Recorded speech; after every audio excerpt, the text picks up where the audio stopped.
Duckville bottle kick.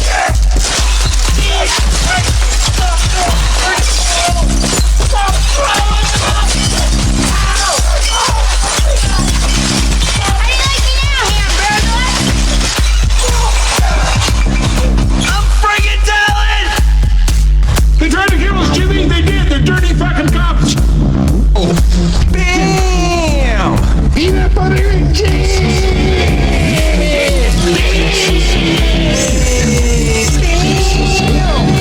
Didn't give me a bad look. Give me a green face.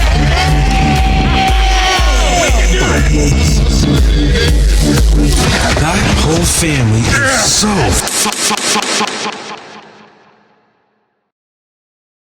Morgan, can you hear me?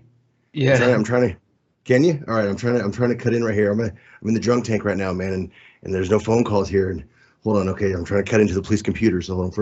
First, I just need to refigure the inductor relay, and then I cross-refuculate the transducer circuit motherboard. Like how And Bubble. if I reroute the interloping spring coil, and then boom, I'm in. Here I am, guys. The color looks like the paint was originally white, but somebody pissed in it, Well, it is the drunk tank, so I mean, which could that's what we do conceivably here. happen. Yeah. It's very conceivably totally just piss. Yes. Or as our friend Rosanna put it, jail. That's what it is. It's just jail, right? It's just a It's jail. just jail. Take. I don't want to brag or anything, but I've been to jail a few times. Jail's a part of life. What's the big deal? It's not a big deal. It's kind of fun. I think it's fun. Except instead of putting you in an individual cell, they throw you in with a bunch of boo sounds. And this over here got this maroon in her shit, think she all that with blonde and shit on her shit. Hey, glass home, man. Today is Saturday, April Man, 9, fuck you, man. 2011. Fuck The you, go, time man. now is 10:52 Fuck the time, a.m. fuck the area, McDonald fuck have Officer arrested Mr. Small, Gordon for driving Mills under Pond the Park. influence of an alcoholic I never got breathalyzed for this Mills Pond Park Miss- bullshit. Mr. What were you drinking there, Trev? What are you doing with that bucket there in front of you? I drink vodka. I don't drink vodka. Are you throwing up into that bucket? Vodka and cranberry, or Are you throwing up into that bucket? No, hold on. Bear with me. And finally, in Orlando, Florida, Orange County deputies are escorting a delightful young lady into the police drunk tank. No. Over here. No. Drunk tanks are where the police take chronic inebriates and paralytic partygoers to cool off. This is like total. But it would seem drinking is not the only thing this young woman does for kicks. 15th, 1993. This police officer wants to read her rights, but she's not interested in hearing any of it. You have been arrested and charged with driving while under the influence. I wasn't driving. I wasn't driving a fucking vehicle. Get it straight, baby. What is your name? Get it straight. I wasn't driving shit. Get it straight. Break. That's two. I'll straighten your ass up. Oh, dude, yeah, drunk tank sucks, bro. Yeah, it totally does. It's just, yeah, it's a bunch of smelly, pissy guys laying around on a concrete floor, just snoring, you know. And then every now and then you got the angry drunk in there with you who's just, and he's especially mad that he's even in there, so he's trying to fight everybody. And every time I get there, I'm like, dude, just book me and send me to jail. I want to go to regular jail, dude. Put me in a cell by myself or with one cellie.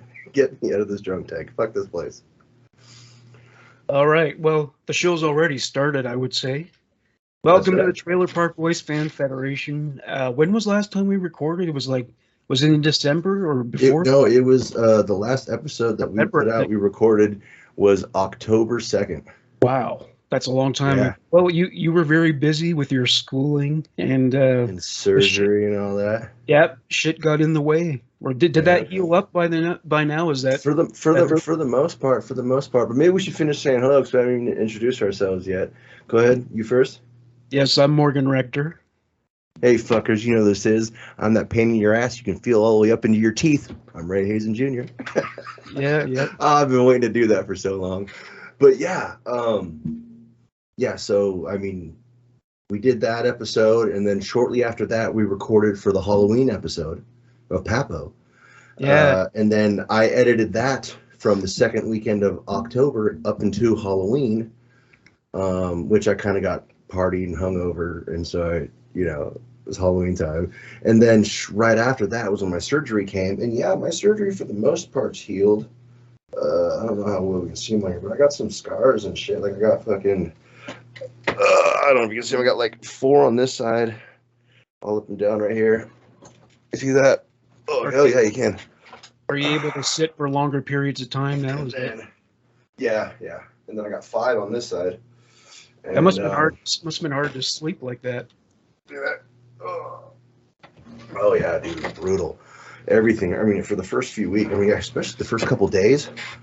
Oh my god, man. I mean, like, I got up in the middle of the night one time and I just had to cough. I just had to, like a cough, and I was in tears in the hallway, like, because like I couldn't, the sheer, like, just my chest trying to do that. I'm talking the very next night, it was so much pain. But as time went on, it's gotten better. Like now it doesn't really hurt. I mean, there's still a little tender on the sides right here, but it's still a little stiff, when I sleep or when I move. But for the most part, it's, they're healed over, and whatever damage that's still there is just, I think it's just a lot of scar tissue on the inside now.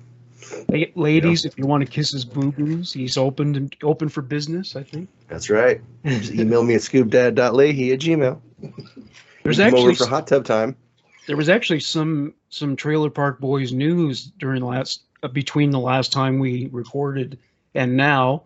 Marguerite McNeil passed away. Marguerite of the show. You're lucky she didn't beat the living shit out of you. Fucking right. Well, I mean, yes. Launcher! Get the fuck out, huh? Get the fuck out! Sarah, I'm so sorry. We're moving in! What's up, old people? Julian! Good news is, that fucking lunatic Leslie, he's no longer there.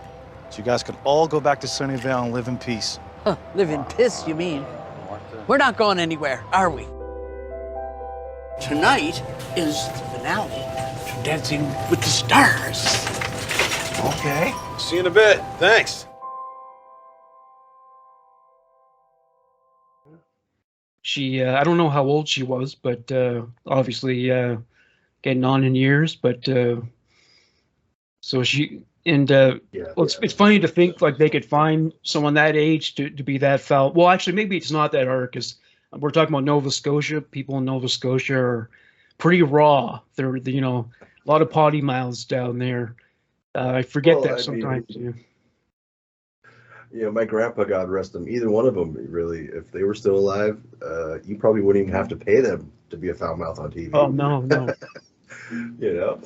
It's let's see. Yeah, because it's like being in the deep south. It's really kind of the same way. Most people down there are like just working class, and they don't put on airs, and so yeah, that's where you get all that swearing. I'm not surprised Trailer Park Boys is as profane as it is. So there's that, and Candy Prather, who played Candy of season 10, she passed away too. Pretty young, actually. I think she was just like, I think she was close to 50 or maybe in her early 50s. I'm not sure. I don't know if they said what she died from, but wait, Candy as in Fat Candy? Yeah, she died. Did you not know about that? No. Oh yeah, well yeah, I guess it was mostly just news in Canada. But I remember, but it was on social media too. They mentioned in the Facebook groups and Instagram. She had a big career in Canada. It wasn't just Trailer Park Boys. She had her own show on, I think it's called ATN. It's a network for Native Canadians, and she had her own show there. She's done other TV, other acting. So she had also been a lawyer before she ever got involved in all that. So she had she had a pretty varied life from the sounds of it. I hated the character, but I don't care about who she is in real life. But right, you know. To be fair, though, to be fair. Oh, to be fair. To be fair. To be fair. To be fair. To be fair. To be fair. To be fair. To be fair. To be fair. To be fair. To be fair. To be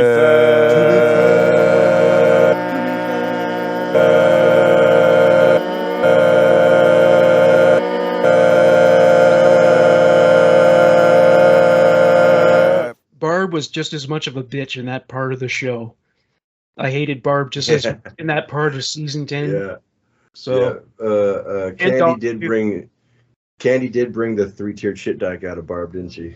Same thing with Donna. Like before that, I just laugh at Donna, but during that part of the show, I hate Donna.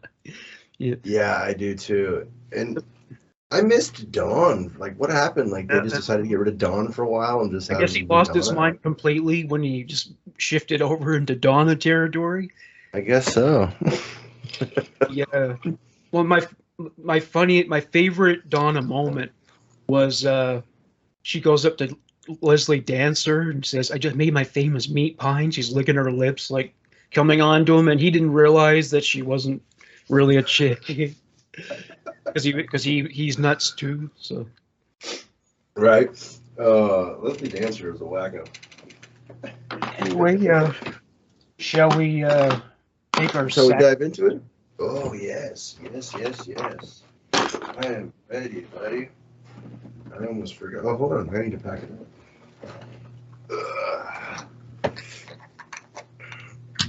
Fuck, dude. Yeah, everybody. So I partied way too hard over Christmas and New Year's, and if you go and watch the Papo episodes, you'll see that, and that's what wound me up in the drunk tank. It was all the partying too hard. Maybe the walls and the ceiling were just pissed on so many times that's why they look the way they do now. Totally. Do guys in the drunk tank really? Do guys in the drunk tank really piss themselves like Leahy and Randy did in that episode? Oh yeah. If you get blackout, pass out drunk, it's very possible to piss yourself. I mean, because you don't wake up, and so you just do it. Yeah. I mean, standing there wide awake, pissing yourself, that's a little different. That's bad. Because I've been blackout drunk and I never stood there and just pissed myself, But I think I have once or twice passed out, probably. I don't know. Not that I remember, but I wouldn't be surprised. At least once. All right. You guys ready? Yep. 5, 4, 3, 2, 1. Rock and roll.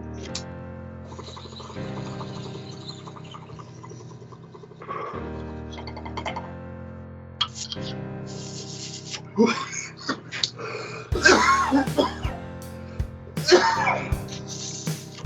might as well get one of these in there.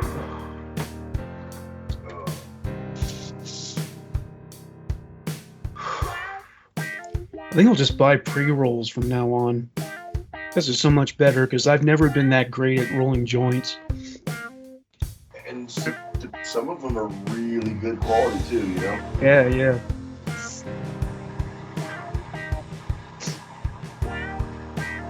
But yeah, I don't know, maybe someone has made a helpful video online to show you how to roll like a coner or something like that, but I was never been very good at it.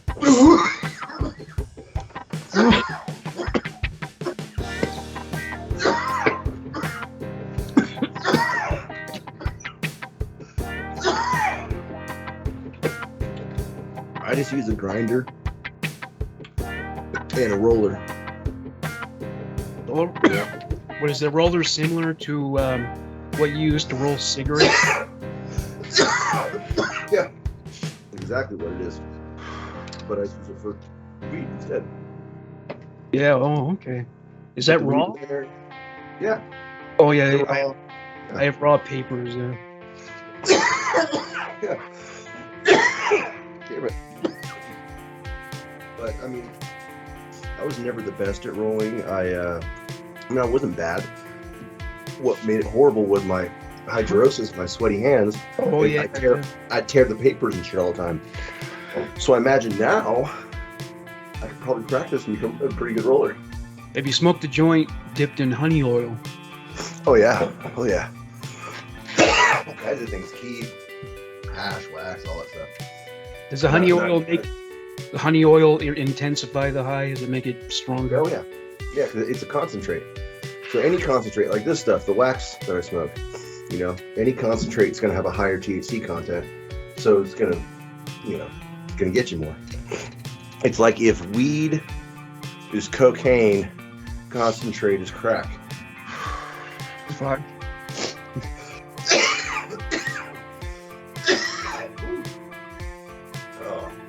Are you of the opinion they should legalize all the drugs?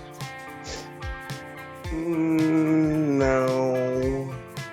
I mean, I used to kind of be, because I'm one of those people who believes in that you shouldn't be able to tell me what I can and can't do with myself. So if I'm not out killing old ladies and, you know, shoot babies and stuff, like, it doesn't matter what someone does. It really doesn't. But I mean, if heroin was sold at the corner store, probably be a lot more people on heroin than there are now already. And I mean, as fun as something can be once or twice, you can easily take something way too far and it becomes crazy. And, you know, some drugs make people do really weird things, you know? Well, Portugal legalized them all and decided, you know, and they've made it possible for people to get treatment if they do become addicted. So they look at it as they look at addiction as a medical problem, not a character flaw. And besides, as you would know, you can probably get drugs easier in prison than outside of it, right? Oh, easily. Oh, for sure. You know, Amsterdam legalized other drugs too. You know, they actually have stores and shops and you know, places you can go and do whatever drug you want to do. It's totally illegal. Like, you can't do it on the street. You can't go down to the park and do it. You can do it at your home, or you can do it at the shop. You know, at the coffee shop, whatever the hell they call them. You know, cafe, whatever the hell it's called. And it's definitely more regulated. They have less crime behind it, and that is true. Crime would probably go down a lot. I mean, because people rob people for drugs all the time. Yeah. You know? Yeah, there's that, and most of the mafia syndicates, they make tons of money from drugs. Because I mean, doing everything else like robbing trucks and shit, that's much more of a hassle, you know. Definitely, bud, definitely.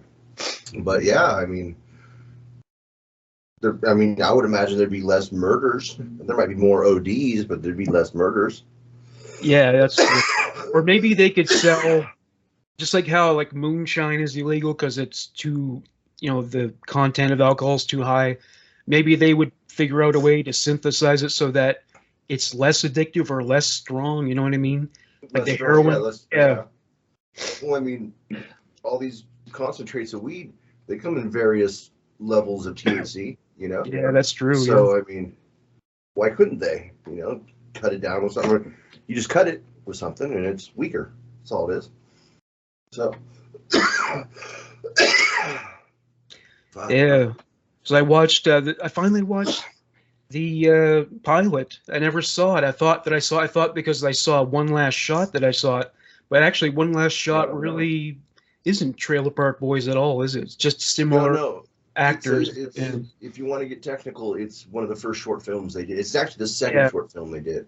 The first short film they did is a short film called The Cart Boy. Have you ever seen that one? That's right. Yeah. Well, he wasn't called Bubbles there, but yeah. Yeah, he was called the Cart Boy. Actually, the cat was called Bubbles in that. Oh yeah, that's right. Yeah.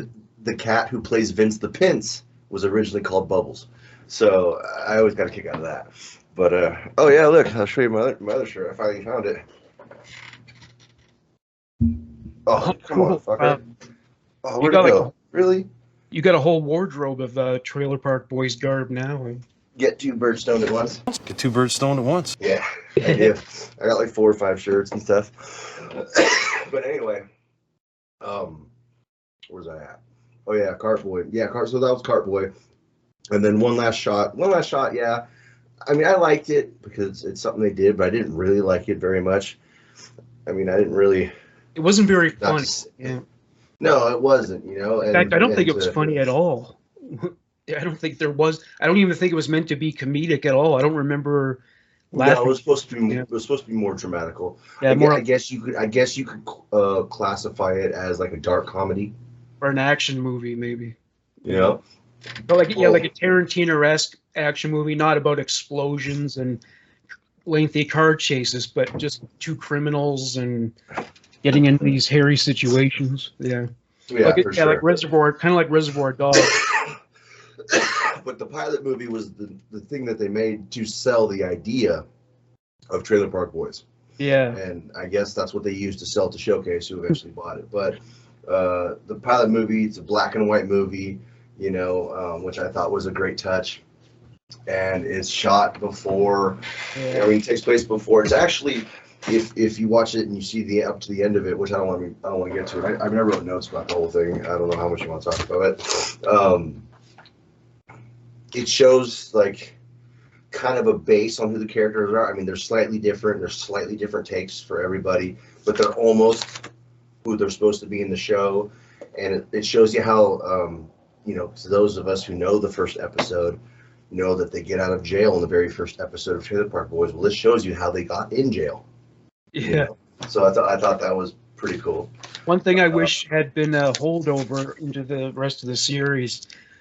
Corey said there was a rumor that Ray was married to his sister, that Ricky's parents were brother and sister. Yeah, dude. It would be so hilarious to bring that back. And I don't know, but then I go, maybe that would weird some people out too much. I don't know. But I think they do go for dark humor a lot, and that's really dark humor. I mean, they do, and that would have been funny though. Very like much. it's hard to write a situation comedy because you have to keep coming up for new things to happen, but the location has to be the same, and these events can't really be that much different from the rest. And so to come up with a new twist, that's a pretty big fucking twist. Ray's parents were fucking, that Ricky's inbred, maybe that's the source of his intellectual disabilities and his behavior. Because incest can lead to stuff like that. Oh yeah, incest can lead to all kinds of deformities and yeah, you know, mental development problems and all kinds of stuff. Absolutely, yeah, and they tend to be like temperamental and shit, like getting angry, not having any restraint about it, and that could be the source of Ricky's. I mean, you've seen that one family, right? The inbred family, whatever. They did a little documentary on them. Was that black and white? Maybe the first one. I think the first one might have been, and like the one guy sits there and just goes chip chip chip all the time or something. Like he doesn't really talk that, like he just like chirps.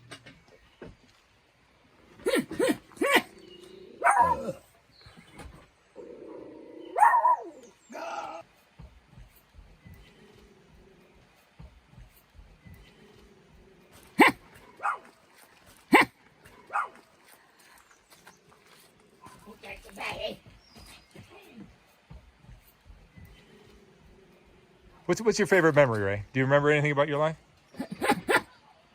Hey. Chirps. And like I think I might have seen it. Yeah.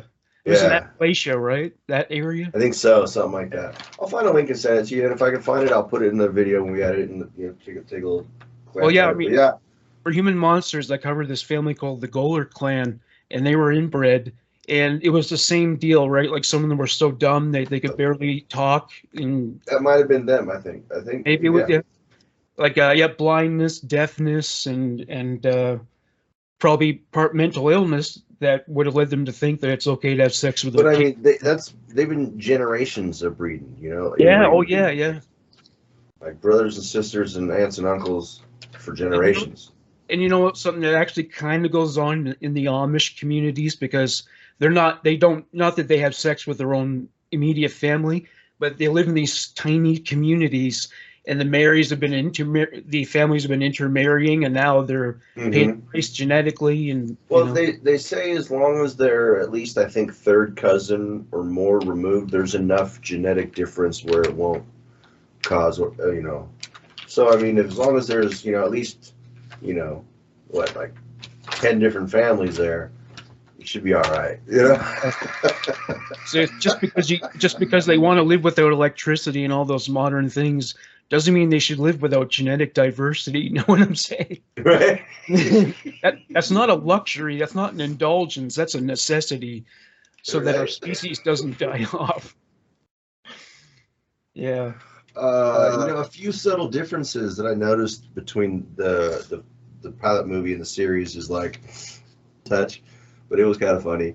The only time they do cocaine one other time, don't legalize it. Remember the white liquor, Jim Leahy? How you feeling? I'm kind of tired. Me too. Feeling a little sluggish. Think I need a snap of the white liquor. What do you think? Thought it was all under the fucking camper. Want to try a little? No. I'll keep you awake.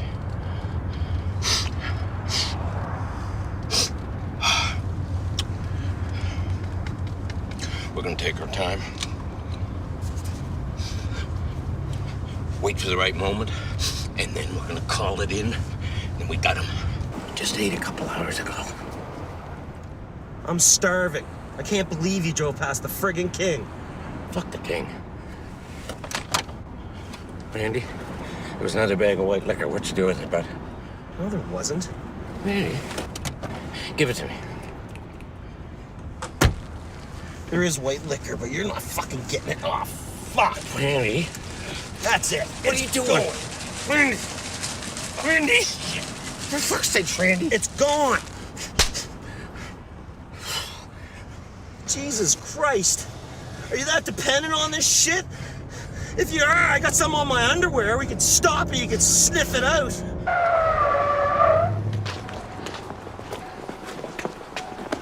Excuse me, little lady. Sorry, I need this. It's an emergency.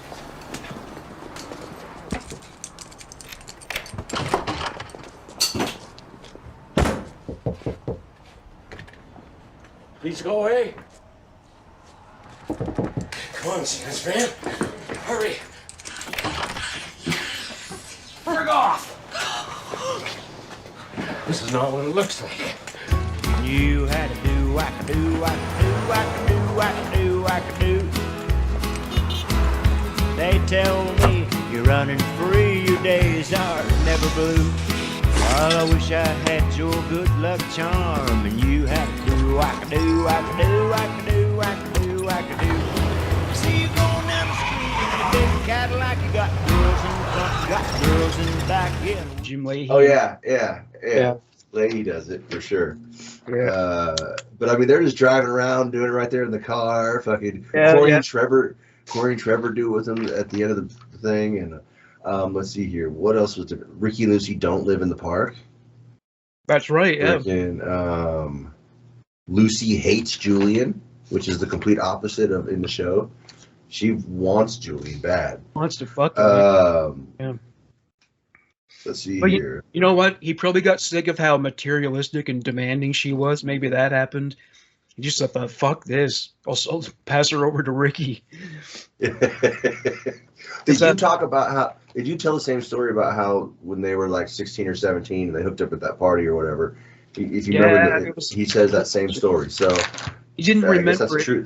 He said they drank and that he blacked out. He didn't say anything about mushrooms. Well, he didn't know. In the series, he mentions mushrooms, but we've all blacked out and woken up next to somebody that we don't remember before, right? I mean, that's fucking normal. I've done that. What else was different? Corey and Trevor hate Rick. They're talking hella mad shit about him, dude. You know, I thought that was kind of fucking weird. Julian practically had to beg them to drink with, and the rest is fuck. They went to jail for him. They would do anything, you know. Yeah. They would have They would have fucking spoon fed him if he wanted that, you know. Well, you know what else I noticed too at the very end of it, when they don't have any money, but they want a little blow off him. He was like, "All right, you know what? Check this out. Help yourselves, you guys. But tomorrow I want my car washed and my lawn mowed." And they're like, "All right." I think that was the beginning of them starting to do everything. You know. I thought that was pretty cool. One of my favorite. But if they had common sense and self-esteem, they'd realize, why do I keep hanging out with these guys who make me do menial labor, don't pay me? Who I tried to just socialize with them, they fuck off. They tell me when to talk, when not to talk. They've hit me. They fucking hit me with cars and shit. Why the fuck do I keep doing this? And so I gotta say, they're to blame for what happens to them, right? Ricky's an ass. If Ricky's an asshole to you, then don't keep hanging out with Ricky and don't fucking work for him for free. Fuck. Agreed. Yeah. You teach people how to treat you, right? So there you go. So the premise of the whole movie, the pilot, and I guess if people who haven't seen it won't know this, the actual reason why the camera crew even begins following them around was Julian hires them. Yeah, I read about that. Yeah, that telephone.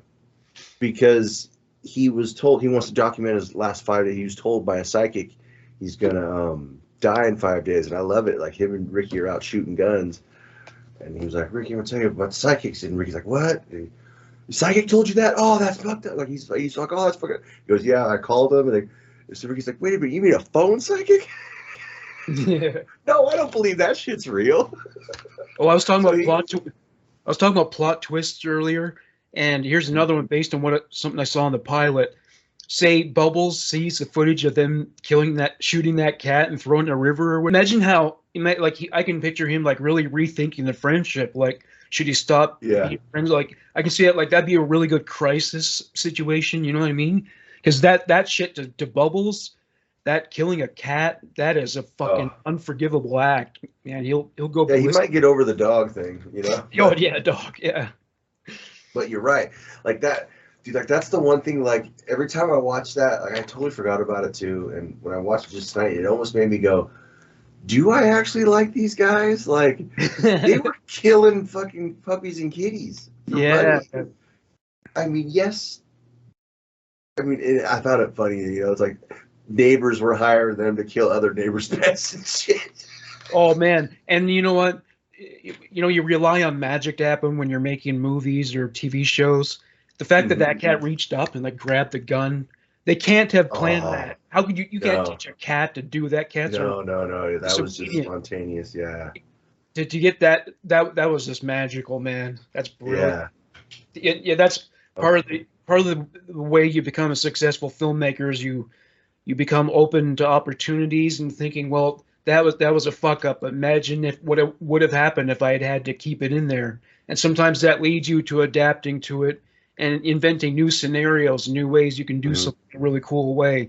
So you have to be really open-minded in that respect. And so they didn't. And sometimes the chaos of shooting, it makes spontaneous things like that happen too. So. How about we get to meet a 6-year-old Trinity who's already smoking? Yeah. Really restless too. Wow. Dude, that was so funny, man. What it's here? Yeah, she was already smoking. That's right. Yeah. Yeah, she was already, because the first thing she asks is she bums a cigarette off Julian, and then as they're leaving, she's on the porch with a lit cigarette sitting there, wearing the patch. Wearing the patch. Do you smoke tobacco? Me? Yeah. No, not anymore. I mean, I do when I'm really drinking sometimes. I mean, we've seen it. I've smoked on the show, but no, I actually quit smoking like 4 years ago or more, maybe somewhere around that. And it's very, very rarely, and only if I'm drinking do I smoke. And the next day I don't start, like, because honestly I hate them. They're like, eh. How old were you when you started smoking? Under 18, right? Oh, very much, yeah. I mean, I think almost everybody starts smoking in their teen years. I mean, I was probably about 8 or 9. 8 or 9, yeah. Yeah, I'm dead serious. And then I stopped because I got caught. I smoked for like a year, around 8 or 9, and then I got caught. And got busted big time. That must have helped you get pussy, right? Being the smoker. Oh yeah. Bad guy smoking. Yeah. I mean, I grew up around weed growers, and like, I mean, I was smoking weed with my little buddy at like fucking 6 and shit, 5. That's honest to God, no joke. And then, but anyway, like, then I quit smoking tobacco until probably about 13 or 14. And then I started back up and then I kept doing, and I did it, pretty much straight, except for I stop occasionally, or like when you go to jail, like you don't always have a cigarette in jail. You can get them, but it's going to cost you. So I mean, if you don't have anything to spend, you don't always get one. Yeah, that's always So I go in jail, right? Yeah, so I go off and on with having them, but I will say that the last I don't know, close to 10 years, 8-10 years that I was smoking, so probably my late 20s through my mid 30s, I just didn't like them that much. I'd smoke I just smoked like 3 or 4 in a day, and like that's it, and like I really wouldn't care. Some days I'd be having my first cigarette of the day at like 9 p.m. or 8 p.m. And I ask myself all the time, why do I even keep smoking these things? I don't even like them. They don't get me high, so it's like, there's no point. All they do is they give me a headache, fucking make me smell like fucking asshole, and then one day I realized I hadn't had a cigarette in like fucking a week and a half. And so I was like, and I didn't even have not a withdrawal, nothing. I was just like, I just didn't have one. Like it'd been like a week and a half since I had a cigarette, and I don't even know why. And I was just like, well, you know what? I'm just gonna run with it, and I did. And I haven't since. They say that sometimes COs make underhanded deals with all the time leaders there, so that happens all the time. All the time. Straight up, no joke. 60-70% of all contraband brought into an institution is brought in by correctional staff or free staff. Well, it's because if they get paid, they're putting their lives on the line, and they get paid shit. It's most states, you're right, but in California, they get paid very well. Oh, they do. It's not uncommon for them to make $120,000 a year here. Because it's ridiculous to pay someone really poor wages if they're doing that.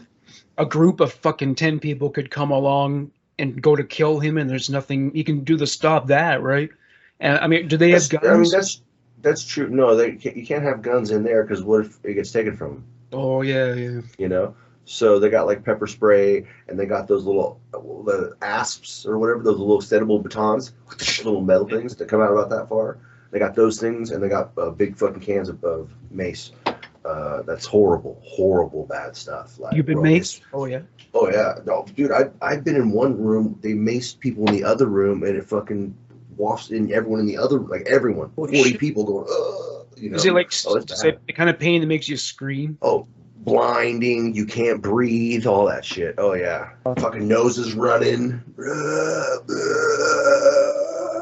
It's just like that, bro. I'm swearing to God, yeah. Shit. Oh yeah, it's horrible shit. But you got to also know too that when it really comes to prison, even though anyone is capable of anything, and a lot of people will be like, "Oh, fucking inmates are all." No, not all inmates are horrible people. Some of them are just idiots who did stupid shit, or just assholes who fucked up. Is prison harder for guys who are generally good people? They made a mistake, but they're basically good people.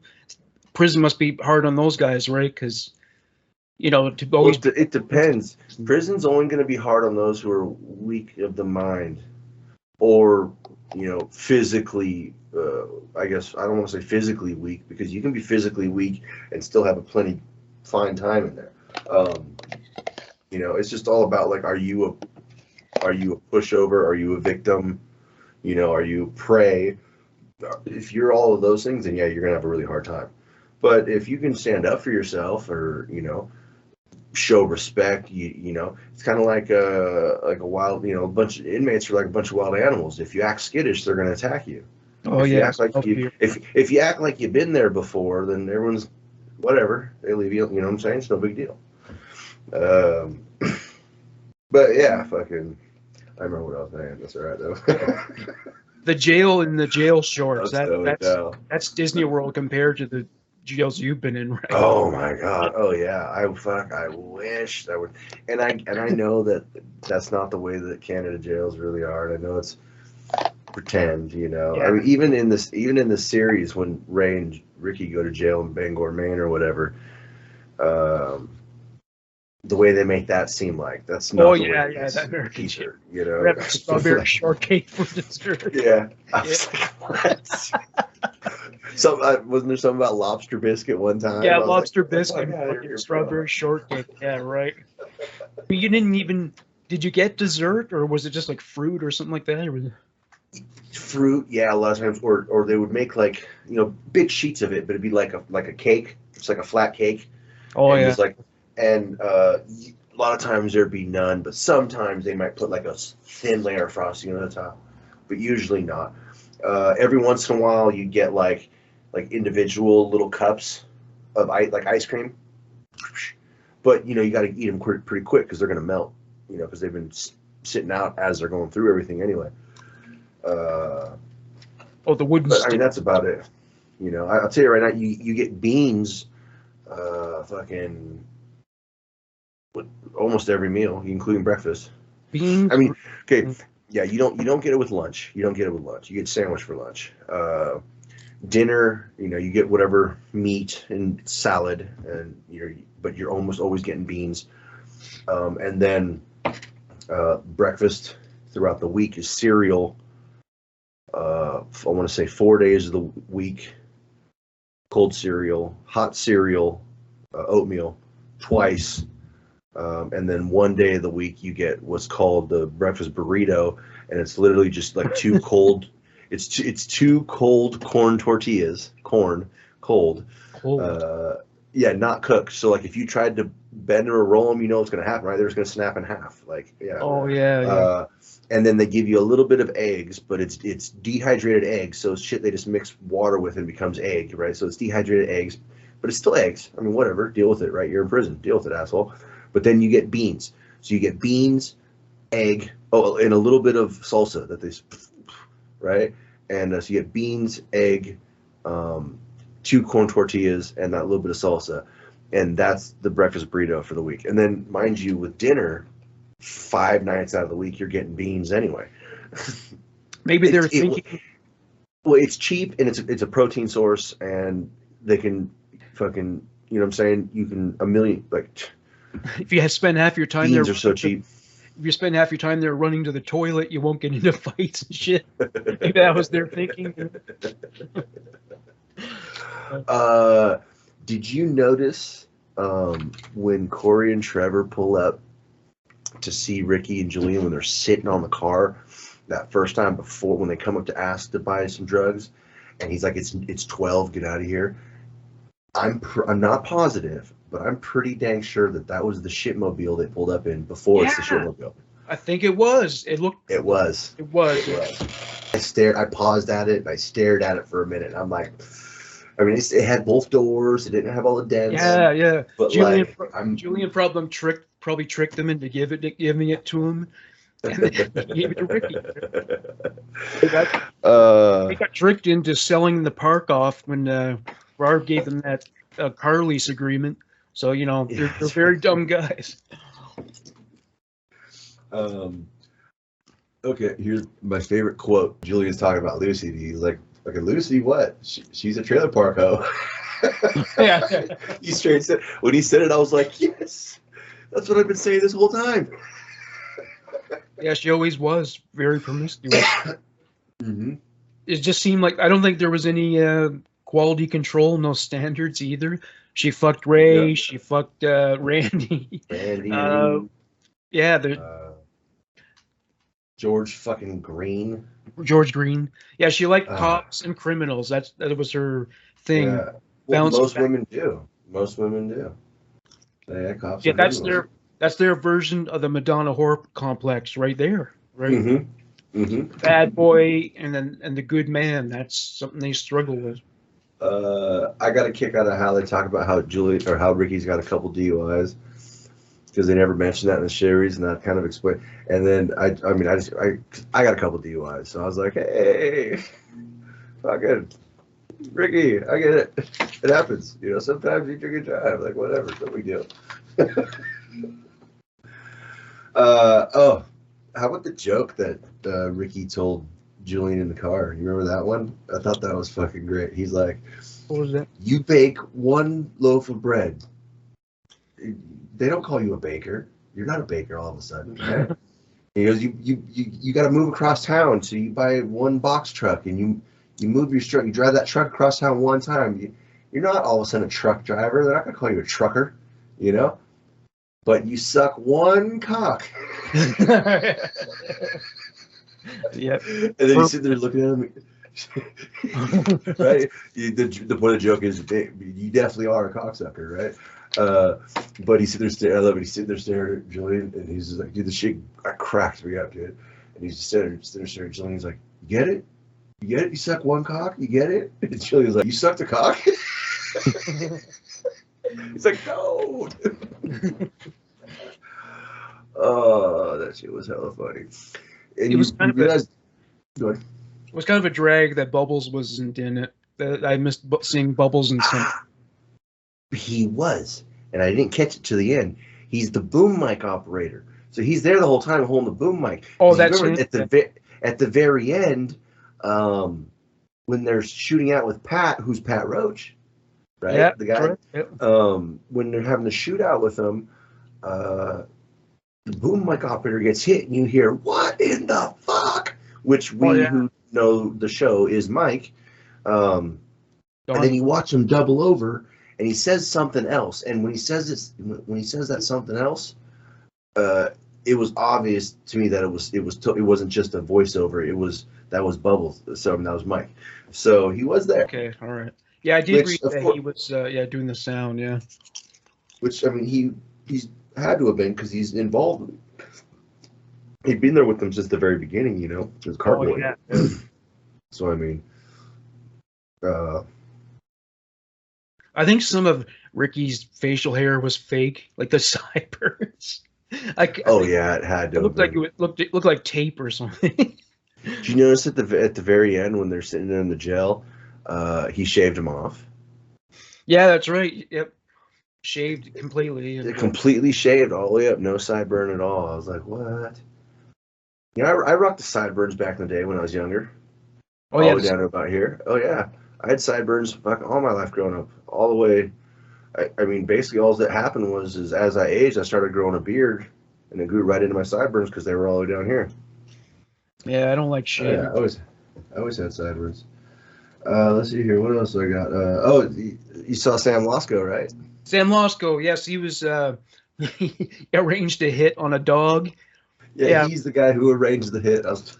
Yeah, for anybody who hasn't seen this, or who hasn't seen the pilot, rather, what Ricky and Julian are doing for money is people who are fed up with like a dog or pest cat control. that's driving nuts. Yeah, they call it a pest control, but they're just someone puts a hit on a cat or a dog and he kills them. And in the very first episode of the series, when you see them running down the street with guns, they're going after a guy who has a dog, played by Pat Roach, and they're going to try to get the dog from him so they can kill it. They were paid like $600 to do it. So that's what's going on. I never knew what the fuck was going on in that part of this. Like, I knew it, obviously it was implying, you know, they were criminals, they were messing around with guns, so now that's why they're in jail. They just didn't explain what was going on. Yeah. No, but see, now you know, because you watched the pilot. Yeah, that's right. And that shit was hilarious, dude. I don't know, it's crazy. They're talking about it because Pat Roach has got this dog, and Pat plays a guy who's alone with his dog, and he gets really drunk all the time. Yeah, he was like late. Yeah, and he just likes to get drunk and take his dog down by the lake and play fetch. Farmers let their cows go out and shit everywhere. Like, my dog gets to go as he please. I let my dog shit wherever he wants, you know? And what Ricky's talking about, he goes, normally a job like this with a dog would be about $150. But they paid us $600 for this because you got every neighbor in the neighborhood pitching in on this, dude, because a guy just lets his dog out and shit on everybody's yard. Like, so the whole neighborhood's pitched in. And then he's went from the liquor addiction to the food addiction. And you know something, his food addiction is as bad as Jim Leahy's alcohol addiction. Wouldn't you agree? Eating like 7 cheeseburgers at a time and shit. Mm-hmm. Yeah. Eating like 2 dozen squares. Eats it all. 2 dozen squares. Yeah.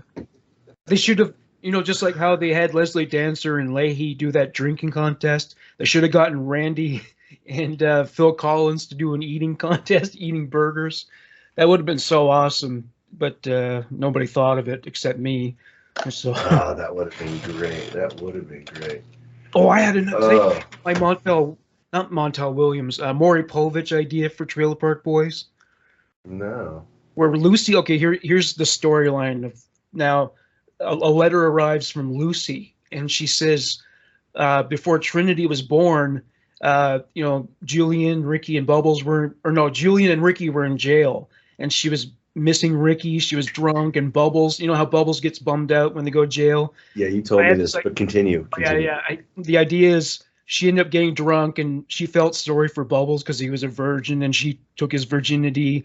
And this happened like 9 months before Trinity was born, and so she thinks Bubbles could be the father. And when you think about it, he looks a lot like Trina. They look like they could be related. And so they go on Maury Povich, and he's like, Rick, you're not the father, and he's devastated. And Julian is happy. And then with Bubbles, it's like it takes a long time for him to process it. Obviously, he's not set up to be a father, even of an adult female. He lives in a shed and used to taking care of cats. And so I think that would be an awesome episode. Well, if he's still got the shed and breakfast, I guess there's a room for her, right? She can come stay.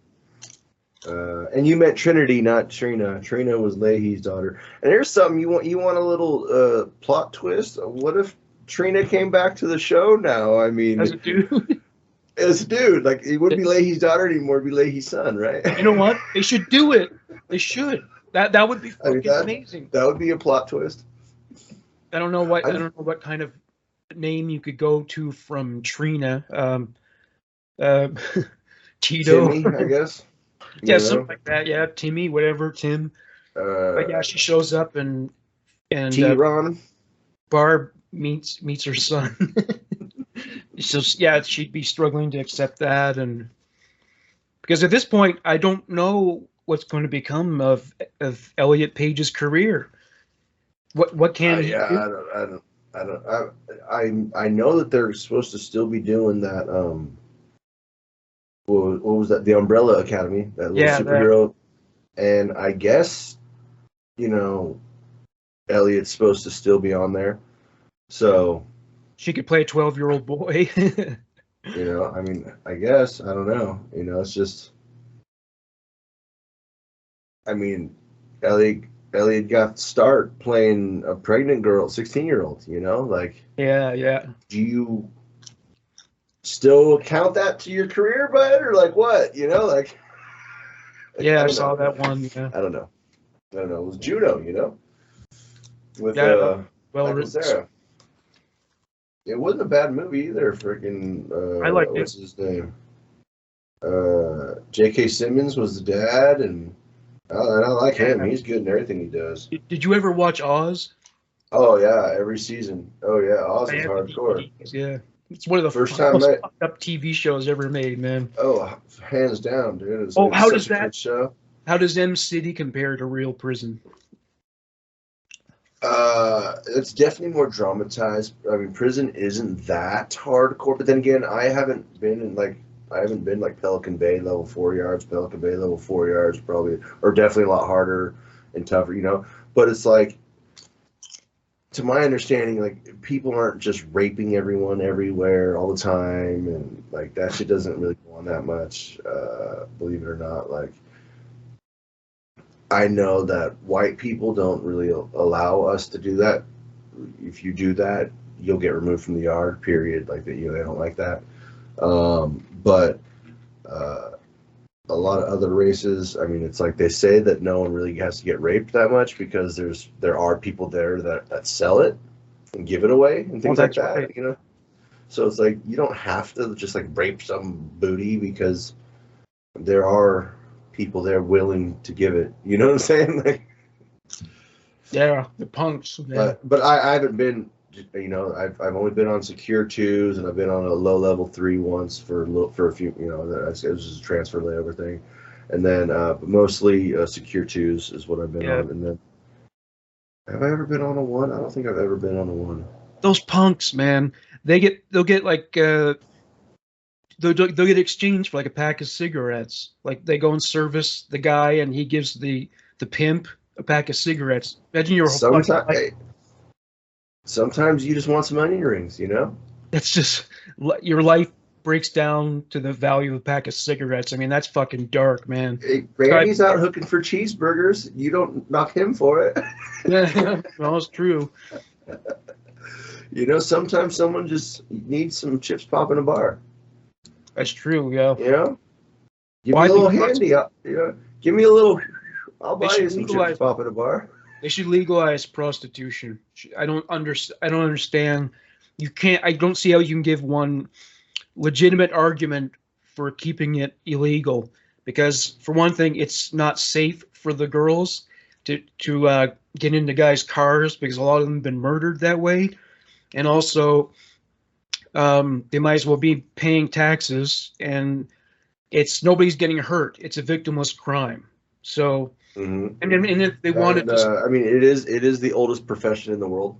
that too, and you take it off And take it off the streets, and kids don't see prostitutes yep. walking around. Yeah. And I mean, all other forms of sexual things are legal. I mean, porn, brothels, you know, sex houses. Those exist in certain places. You know what? You Some know? of them have like shady deals with cops where they just say, "Yeah, we'll come here a couple of times a week or whatever, and as long as you don't bust us." And they make those deals with them. My friend Krista told me that, because she used to run a cat house in Halifax, and you know, there were cops who knew exactly what was going on there, but they'd come in and get serviced, and they'd keep their mouths shut. But she eventually busted. Yeah, you know how the old saying is, you know, I'll scratch your back, you suck my cock. You know, I mean, hey, whatever, right? Yeah, totally, man. Oh, there's lots of dirty cops out there. In fact, when she was a street prostitute, she serviced a cop, like, to get out of arresting her. There's no way that doesn't happen. Flash a tit at a guy. Women have that privilege, you know. Such privilege. That's another thing. Like, I was telling somebody the other day, like it irritates me so much. Like, don't get me wrong, I love boobs. I mean, boobs are one of the most magical things in this world. I love ass. It's great. It's all wonderful, right? But being a content creator, it just annoys me how much work and effort that we'll put into something, and like 150 people will watch it. But then a girl will come along and go, yeah, for 35 seconds, and she gets 10 million views, 285,000 likes. And you're like, and all she did was giggle and bounce her titties for fucking 30 seconds. And that's 1 million fucking views? Like, yeah. It's just not fair. And you say we live in a patriarchy? Bullshit. Yeah, I mean, guys will go and see fucking wet t-shirt contests, or even events where the women don't get completely naked, just wearing bikinis and having bikini calendars. There's a fucking enormous industry around women appearing scantily clad or naked. Yeah. Listen here, world. You're all lucky I wasn't born a chick, because if I was born a chick, I would have fucked my way to emperor of the world by now. Just so you know. All right. That doesn't work that way for men. Well, actually, I've been rephrased to empress of the world. Well, men can do it. Men can do it too, but they don't usually make as much money. And their job doing is porn? No. I had a gay buddy who was a bit into the porn industry, and he told me that the only real money in porn for men is gay porn. Oh yeah. Yeah, and I'm like, yeah, I don't really care. No, you get paid me enough for that shit. I think some of them take Viagra to kind of force themselves to get hard, and they do it. But I mean, yeah. Even if they don't pay very much for regular porn, I mean, shit, dude. I'll bang a chick for like $35. Fuck it, and some Taco Bell and like a 6-pack or something, like a bottle of liquor, you know. Or like J-Rock's food and liquor. Yeah. Just give me some chicken and fucking liquor, and I'll be in your fucking sex movie. Yeah. You know that out there, producers? Just give me a bottle of chicken. And Are you like Ray? Fucking, are you like Ray LaFleur? Are you like Ray LaFleur to do anything for liquor money? That's all right. I will do anything for liquor money. Well, rip the copper plumbing on your wall. Ray, ripping the plumbing on your walls is fucked. No, it isn't, Bob. I was thinking, if I had a pickup truck, I'd probably do this scrap metal thing, drive around, Like there's always places out in the country where people decide to make up a little ad hoc dump, take an old washer there or something, and there's just a bunch of crap laying around. I've seen that before. You just go around. If I looking had a for that pickup shit. truck, I'd drive around looking for people who needed rides.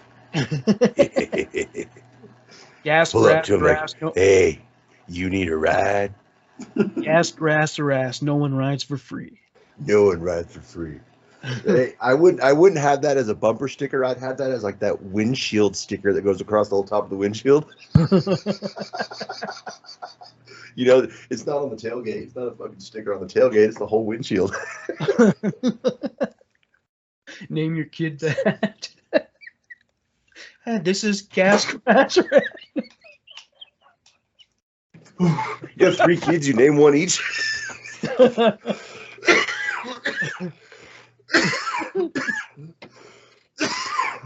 Oh man. Hold on, let me try that. It'd be cool if there was a car company that just threw the caution to the wind when it came to advertising and made a commercial like that. Where a guy says that, gas, grass, or ass.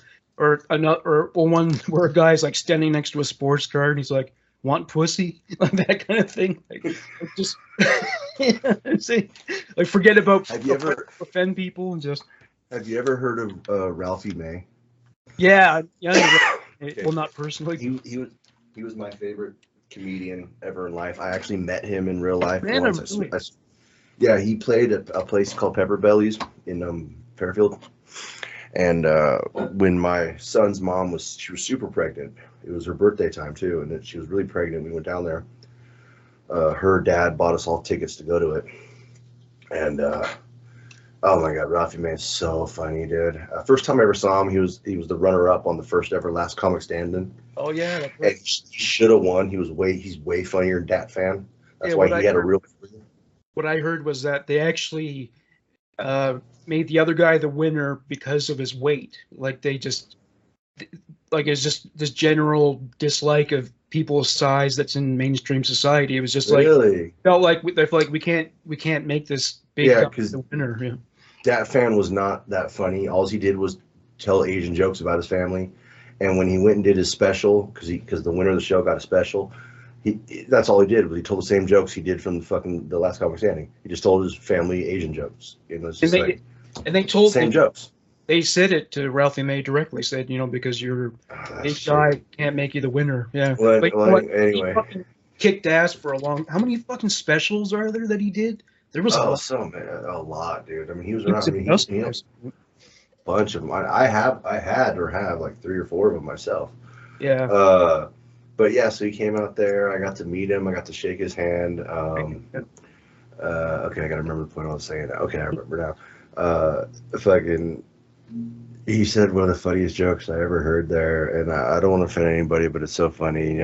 He's sitting there. I'm sitting there, and he's doing his, because Ralphie. Anyone who knows Ralphie, he was just correct. He told jokes about everybody, about everything. Got away with it. Didn't matter. Black people, midgets, white people, fat people, like it didn't matter. He just correct. And he was doing a little bit about gays, and there was these 2 fucking gay people. I mean, I'm assuming they were, but they're up in the front corner, and the whole time he's doing his little bit, they're like, and yes, everybody, I know the world's different now, and everyone be up in a storm, but back then, jokes were just jokes. Like everyone told jokes, and we all talked and told jokes, and great comedians talked about everybody. But anyway, and Ralphie's like, okay, hold on, everybody, hold on. And it's over at them. And he's like, guys, I'm just telling jokes up here. Like, I'm not trying to offend you. Like, I'm sorry, they're just jokes. I mean, if you can take a dick in the ass, you should be able to take a joke, And I just fucking... Everybody's so goddamn sensitive. In this neighborhood, you can't say anything about gay people. Stop it. They are sensitive. Why? Because they suck dick? Stop it. Okay, because they suck dick, they get to have a parade and fuck up traffic for 3 days. What the fuck is that? Girls, y'all suck dick, y'all don't get a parade. What the fuck's that all about? Where's your goddamn parade?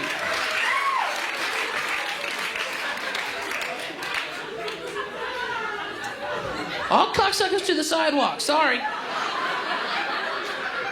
Oh, I'm a dick. No, look, folks, I'm not homophobic. I'm gas conscious, okay? I ain't willing to take a 15-mile detour so little bunny foo-foo can walk up and down the street going, yay for dick, I like it in the ass. Fuck that. Look, I'm sorry. Now my gas is damn near $2 a gallon. Fuck you, Holmes. Look here, Bubbles. Go suck dick in your bedroom. I'm not driving there, okay? And gay people just take shit that used to be everybody's and make it gay. Remember when you was a kid, you just draw a picture of your house? You put a nice big rainbow in the sky? Gay. They done took the rainbow. I want the rainbow back. You can't have the rainbow, goddammit. We didn't vote on this shit. I didn't get an email. Fuck you, you greedy bastard. How many colors do you need, goddammit? And what the fuck does a rainbow have to do with sucking dick anyway? Ain't like it's magically delicious. Isn't that right, girls? Because if it was, it'd be sorry to get you to do it once in a while, huh? Mm-hmm. And look, if you're gay and you're all worked up, well, guess what? It's just a fucking joke. Even though, personally, I do want the rainbow back, it's just a fucking joke. Look, you can take a dick in the ass, you can damn sure take a joke.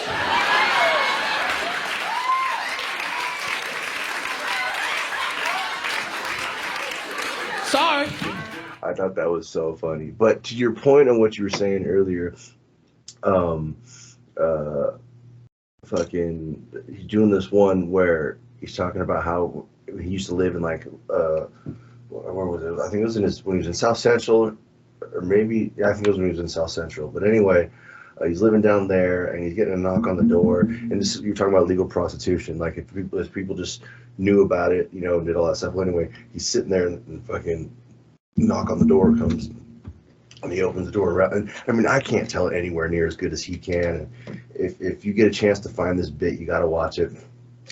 He's like, and I answer the door, and there in front of me is there's this woman and this black dude. They're just like, they're standing there and they're looking at me, and the guy leans in like, all right, player, check this out, man. How you doing? You want a party? You know?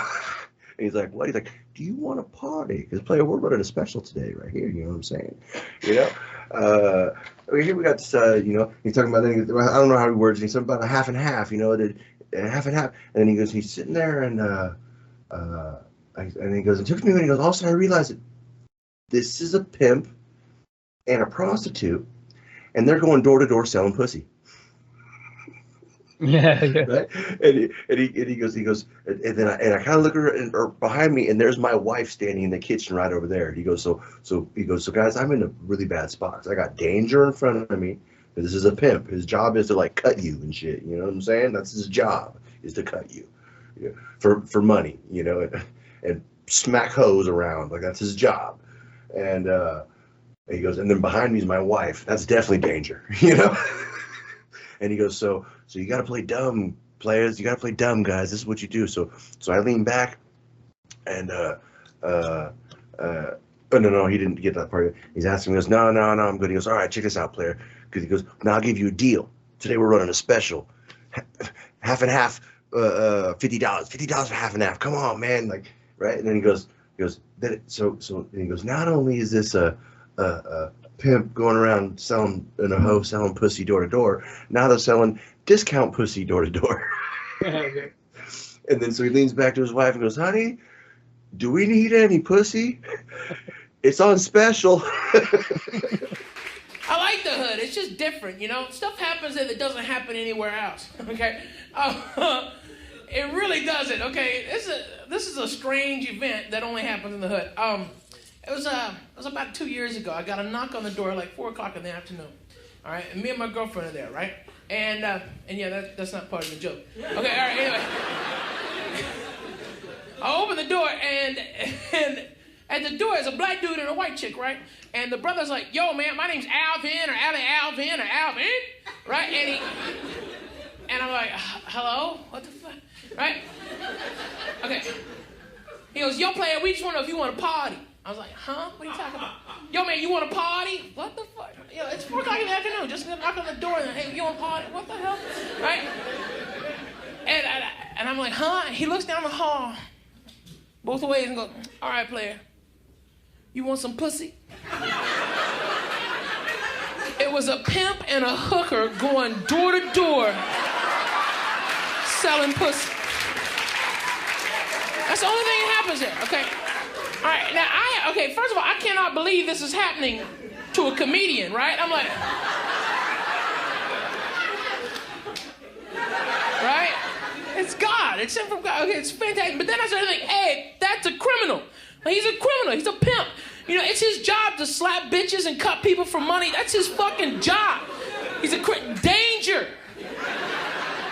Okay, so I like, oh, wow, hey. Ooh. Hey. He thought I was trying to stall him, right, to drive a bargain. So he's like, yo, player, okay, man, look, normally a half and half is $100, all right, money? But I see you got a little hesitant. You don't want to spend all that. All right. Mm-hmm. All right, for you this week, we're running a special. $70 for a half and half. What do you say, player? Come on, half and half, $70. God damn. Now he's selling discount pussy door to door. Like it's day old. What the fuck is he talking about? Okay, now what he can't see is my girlfriend is like 10 feet away. Okay, now girls, you really wouldn't like your man to be offered pussy at the front door, would you? That wouldn't be like, oh, that's so cute. Look at him, he's getting pussy at the front door. That's my man, look at you. So I have danger here, and I damn sure got danger there, okay? So I did the only thing a man could do in that situation. Be stupid, player. That's all you can do. Be stupid, okay? I was like, honey, do we need some pussy?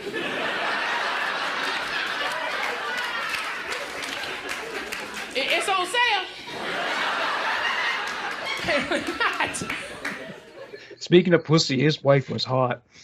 She put out an album of musical comedy, which wasn't funny. But anyway, she looked so hot on it. I mean, she was kind of almost at model level, I would say. And it was really cool to know that this fat guy got a girl that hot. Yeah. I mean, Well, it helped. It's charisma, fame, and money. That's all it really is. Oh yeah, well yeah, that was a big help. I mean, if you got charisma, chicks will dig you. If you're confident and you know, chicks dig you. And then if you got popularity and money, that never hurts either. Yeah. That's really the third one's really what is all that matters. If you got money, you're gonna get chicks. Yeah. I think one of my favorite things Ralphie ever said, real quick, and we're gonna move on from Ralphie, was when he's talking about when he did the USO and he goes over there and performed for the troops in Saudi Arabia, or whatever. He talked about how he went over to toured Saddam's palace, and he went. I went swimming in Saddam's pool. Saddam Hussein. He goes, yeah, I peed in it. Well, it's like I was like, Anna, babe. Like Chris Rock said about money. A man who has 2 cars is fucking 2 women. A man who has 3 cars is fucking everybody.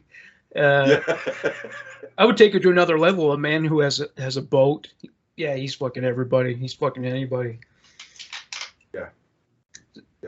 Just like it. I'm not even talking about a yacht. I mean, even just kind of a medium-sized motorboat. You know what I'm saying? When I was growing up, a buddy of mine had a nice speedboat, powerboat. Just like the kind that would hold like 12 people and speakers and all that. Dude, that boat got all of us laid. Oh yeah, got every one of us laid. Who turns down an invitation to go and party on a boat? No, he grabbed 3 or 4 or 5 of us dudes, and we just roll up to the lake and drop it in, and just go and put around until we found a group of chicks sitting somewhere, and just pull up. Come on, ladies, you want to fucking cruise the lake? Let's go. We got beer and everything right here. Let's go. Fuck, dude, it's a wrap. It's a wrap. Yeah. We're banging over boat rails by fucking 3 hours. Yeah, that's a pussy wagon for sure. For sure. I miss that boat. I'm wondering. Hey, that was the summer when 50 Cent's Candy Shop came out too. Oh, dude, that shit would be slumping across the whole lake off that boat. Well, even if you just had a boat like Julian had in season 12, or was it 11, where he was catching lobsters. I mean, that's not like being a millionaire. But even having that fucking boat will get you pussy, Yeah, it might not get everybody pussy, but it'll get you pussy. It'll get you some pork chips. I guess. I mean, man, you have to go through a lot of shit to get a boating license. That's a lot. Like, All right. you have to take actual courses and shit. I've known some chicks that would come down and bang me in the tent when I was homeless just because they wanted to go for a round. Really? Wow. Yeah, they heard stories, you know. What can I say? Wow, that's awesome. Somewhere out there's a doctor who's frustrated his wife won't fuck him. You were getting pussy in a tent. Wow. Well, that was a while ago, many moons ago. How old were you then? You don't mind me asking? Oh shit! This is a couple years ago when I was last time I was homeless. A couple years ago. Oh wow, was that recent?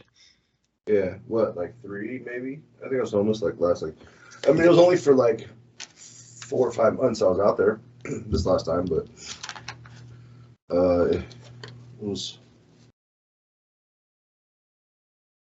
fucking what, 17 or 18? The last few months, like from fucking like August to January or something of 17 or 18. 18, I think. 18, I think. No.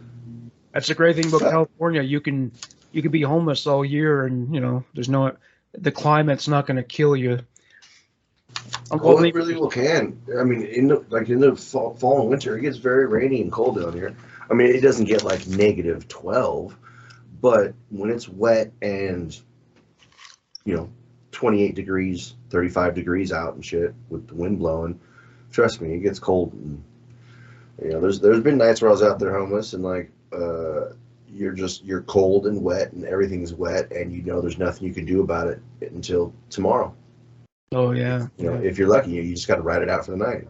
So you lay there wet and shivering, and I've had the wind rip through so bad it tore my tent down while I was inside it. Holy shit! Fucking, it's storming on top of me. That was just get out and try to pitch it back up in that storm, or just laying there in it and hope for the best. Try to sleep during the sound of the raindrops hitting the side and shit. That must have been hard, right? It gets kind of therapeutic at times. Actually, I'm weird. I like the sound of raindrops. Like, I'll put that shit on YouTube sometimes. Like if I'm having a hard time sleeping. Like, there's this one that I found where it's a pirate ship in a rainstorm. So it's just the sound of an old ship rocking and creaking and the ropes moving and the wood and rain and thunder. And dude, I put that thing that on, I'm out in less than 10 minutes every time. I'm out. Bam. Weird little repetitive sounds help me go to sleep. Like there used to be this clock, an old like hand clock, at my grandma's house down in Napa, and I'd sleep in that room, and it's up there on the tick tick tick tick tick tick tick tick tick every second forever. It's ticked. Dude, that shit puts me right to sleep. It really does. I don't know, it's weird. People go, how do you do that? It drives me crazy. I might get in trouble for this, but do you ever fall asleep when like women go on those long tangents where they're like talking for like an hour about their fucking day or something? Oh God. No, I am pretty good at staying awake and paying attention and being intuitive. But if we're telling embarrassing stories and you really want to hear the word, I was okay. Forgive me, America. I was really hammered at the time, and I almost don't even really remember it happening. But I passed out on a chick giving me head once, giving me a blowjob. Really? Yeah, I did do that. Well, that was a nice way to go do fall that. asleep. Yeah, she like came back for more later. Like, she didn't say goodbye. She didn't say "fuck you, asshole." The very next day, she was doing it again when I was sober. So I mean, hey, whatever, I guess. But once again, that was a long time ago. Fuck, I must have been like 19 when that happened. I still couldn't handle my liquor back then. I'd pass out. Nowadays, I don't really pass out. I don't drink like I used to, though. I really don't. So, how much more drunk did you get after Papa ended on New Year's Eve? Did you keep going, or did you keep? Because you weren't that drunk. Oh yeah. Were you? No, I was. I wasn't wasted. Like I totally remember the whole New Year's night with you guys. Yeah. But me and Rosanna, I called Rosanna and we fucking Skyped for like another 2 hours after that, and fucking watched movies and drank and partied, and I passed out sometime after that. And that was New Year's. And then what? So I think I went like till what, like fucking. Like I think I partied till like Monday or Tuesday. Or Holy Monday, fuck, man! You were drunk the whole time. Yeah. Or did you get drunk and stoned at the same time? Oh yeah, you have to. You have to. Wow! Holy shit! That must have really. That's how you do it. You party for 2 or 3 days, and then you be good for a while, and then you party for 2 or 3 days, and you be good for a while, and you maintain just fine. Was Monday hard though? That must have been a brutal hangover, right? Oh yeah, for sure. Remember that was I think that's when you sent me the Papo to piece together, remember? Yeah. That was, and I was like, I can't. I woke up. Yeah. Like, I sent you a message back at like fucking. It was nighttime for you, yeah, but that's right, it yeah. was like it was like 2 o'clock for me, and I'm like, bro, I'm in bed. I'm just waking up. Like I'm fucked. I can't do it today. Yeah, I'll get at it tomorrow, man. Yeah, bro, I was totally hungover, bro. So what? You had like a headache, or nauseous, that kind of Oh thing. yeah, headache, nausea. Body's just fucking sore. But yeah, it's poison. So, You're. It is poison. It is poison. Yeah. And poison. It's your body. Poison.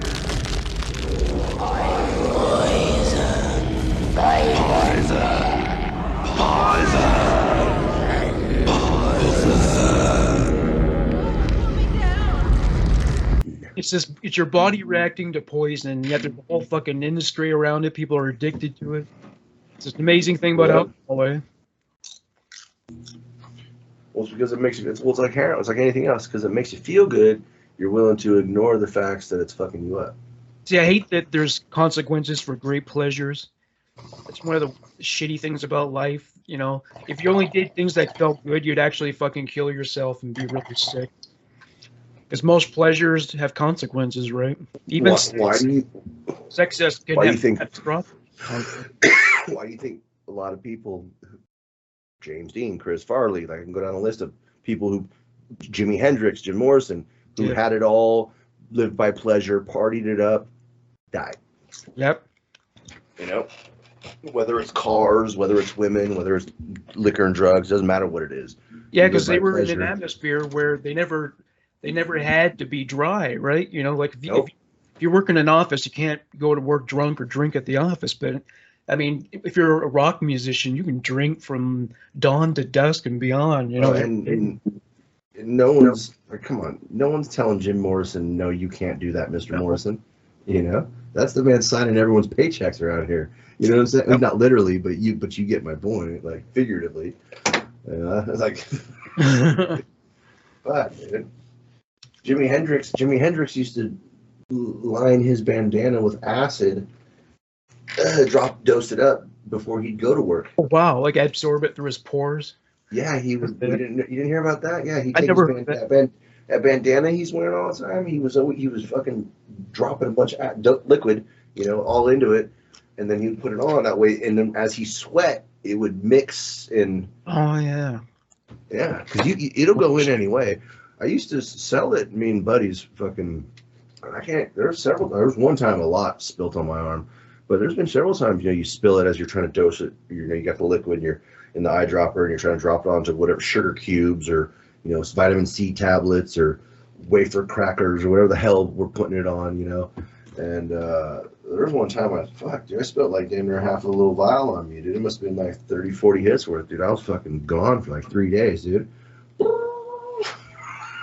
Did you ever see the documentary Woodstock, the first Woodstock? I think so. Did you ever? I've seen Woodstock documentaries. Well, if you watch Hendrix perform, like there's one scene where it's just him soloing by himself, and it's fucking incredible. Like for generations, guitarists have been studying this scene obsessively. It's like it was like a history-altering moment. It's really amazing. Yeah. Yeah, no, Jimmy was badass. He's up there in best guitarist of all time. He's in the list. They always consider I put him. Yep. I'd easily put him in the top 10. Oh yeah, for sure. Probably. And I feel like Jimmy Page should be in the top 10 too. Yeah, Jimmy could be up there. Eric would be up there. I think Eric Clapton. Zach Wild. Right? Zach Wild, in my opinion, is probably number one. I mean, I would argue Dimebag should be in there. See, I'm gonna list more than 10 now. You know what I'm saying? Like, well, you know what blows me away about Zach Wild?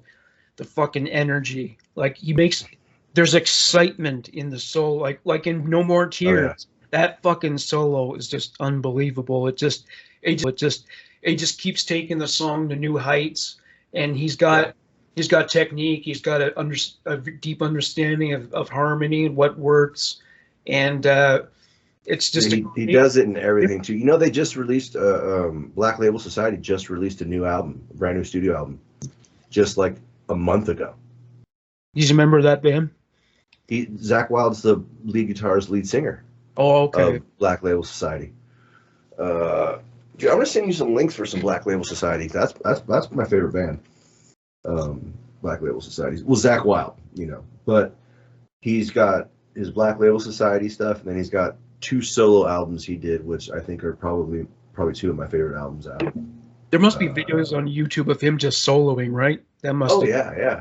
Well, every song he does has a solo that he does. Zach rips in everything he ever does. He doesn't touch it if he can't rip it. You know what I'm saying? That's not true. He has played rhythm. He has taken back seats. Like he was just talking about how they were him and Ozzy are talking about recording with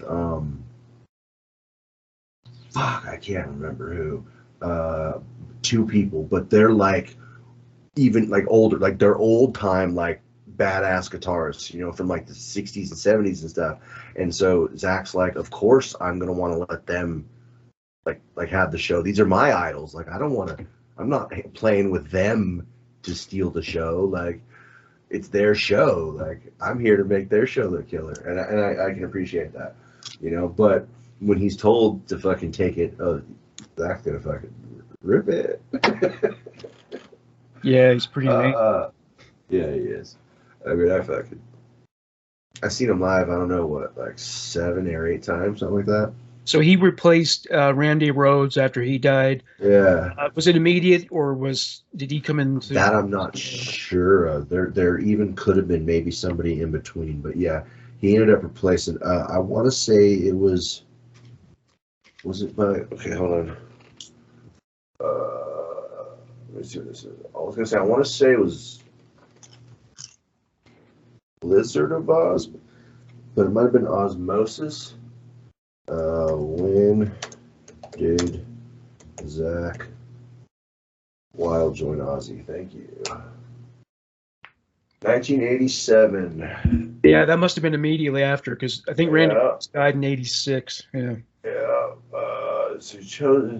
So says how he chosen Zach Wild for his band back in the 80s. Let's see what album.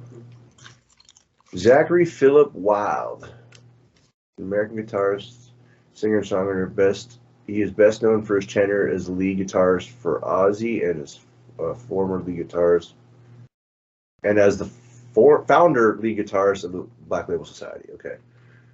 Signature bullseye bullseye design appears. Fuck, I'm stoned. I can't read right now. On many of his guitars and widely recognized. Yeah, I love his fucking guitar stat. That fucking weird spirally thing on it. So cool. He also he was also the lead guitarist and vocalist of Pride and Glory. That's true. Who released one self-titled album in '94 before disbanding. Yeah, and then he's got his 2 solo albums, Book of Shadows 1 and 2, which are fucking awesome. You know what? Zach Wild joins Ozzy's touring band for 2022. Cool. He'll be playing Ozzy again.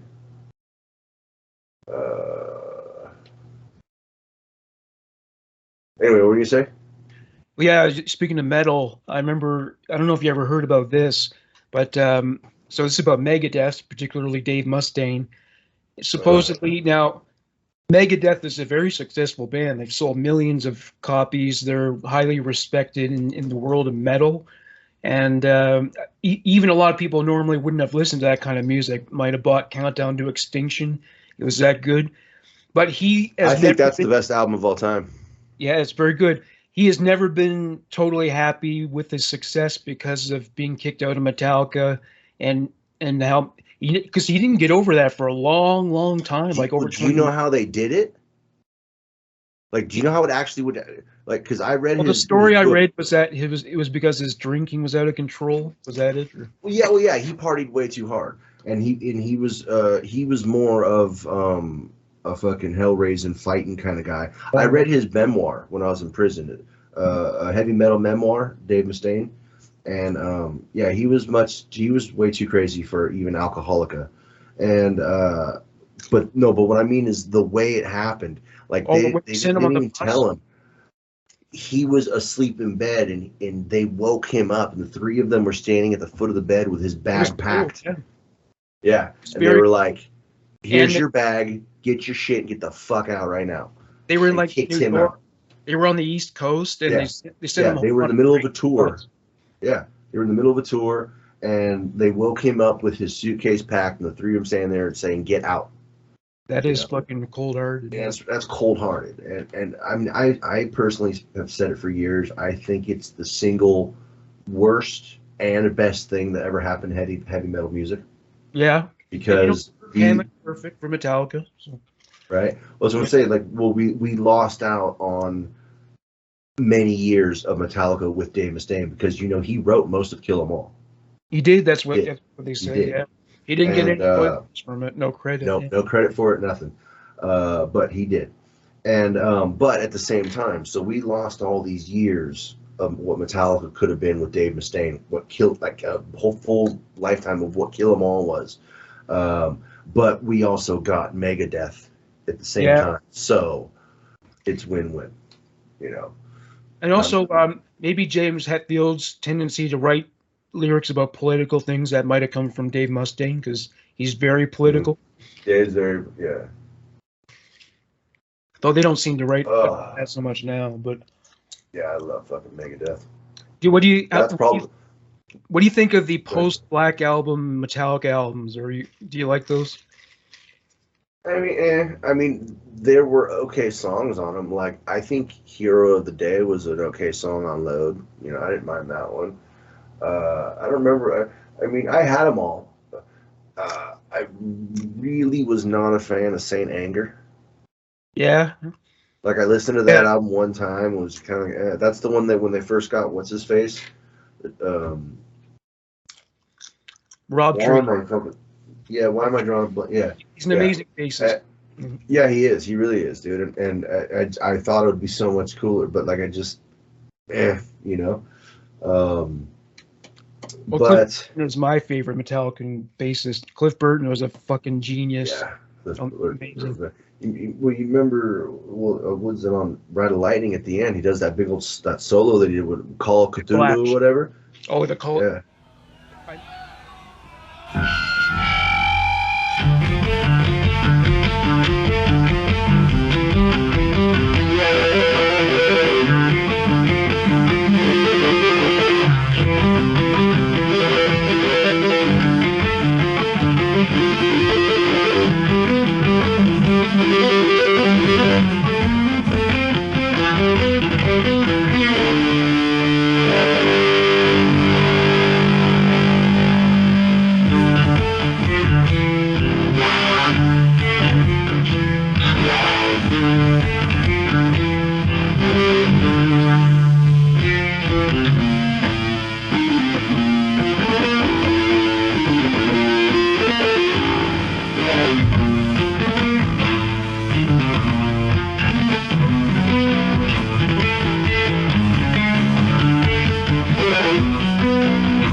I know that's not.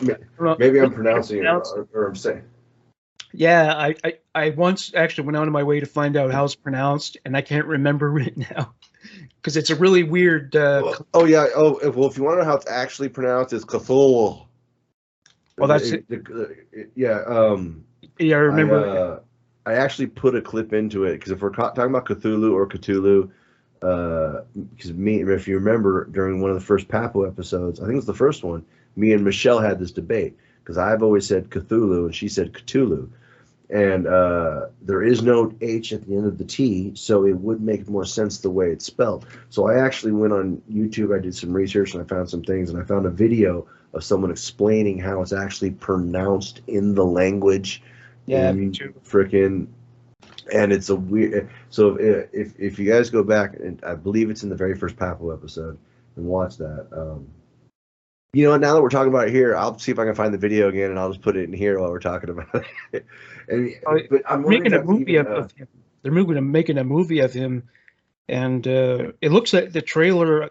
It looks pretty interesting because he is fucking enormous. So okay, so I'm queuing up the video here now. There's a fucking ad. Come on. Introducing.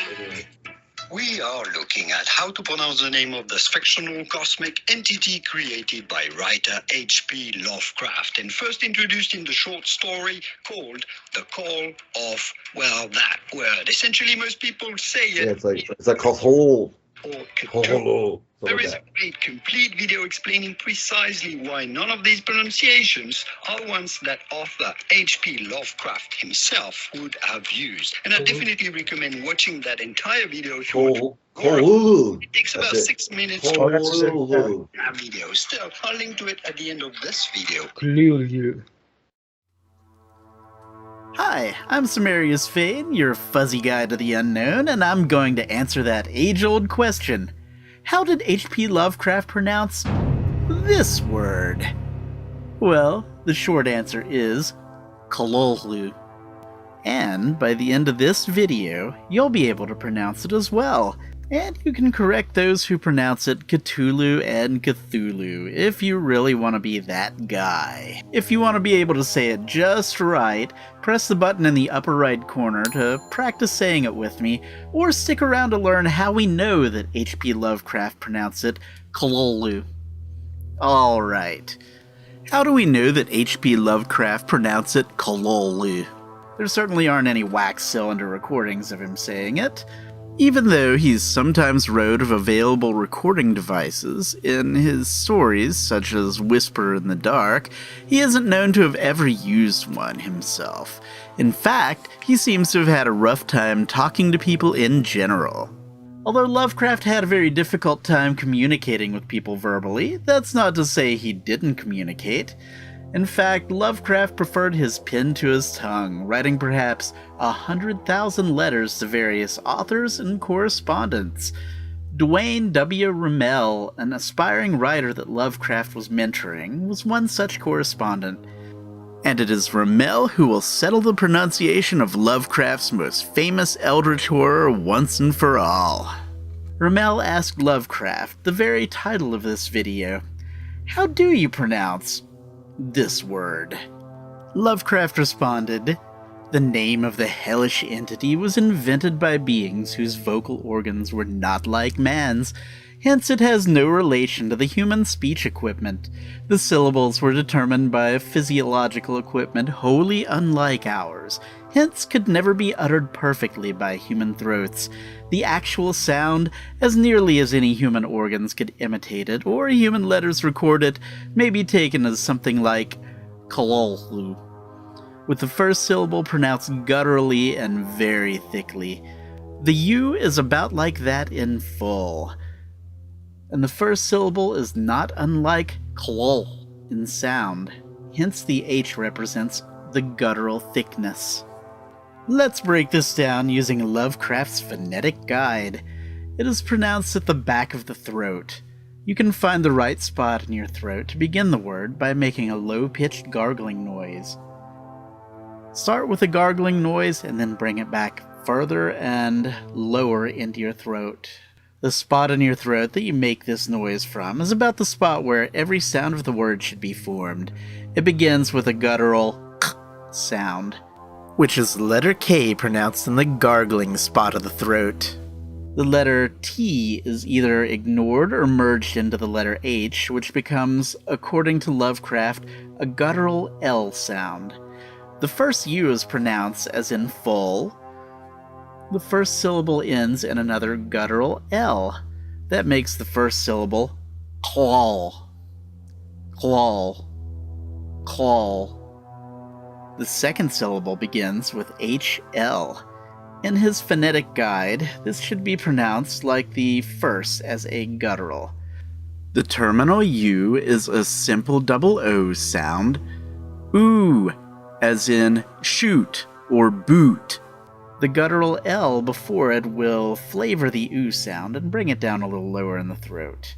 The second syllable is pronounced hello, hello, hello, hello. Now that we have both syllables of the word, let's try pronouncing them together. You can most easily pronounce klolhu by pronouncing this phonetic transcription from the same part of the throat you would make a low-pitched gargle. While learning how to say it, you might want to make a gargle before you say it to remind yourself of where exactly the sound issues. For just a moment, practice with me doing a simple gargling noise.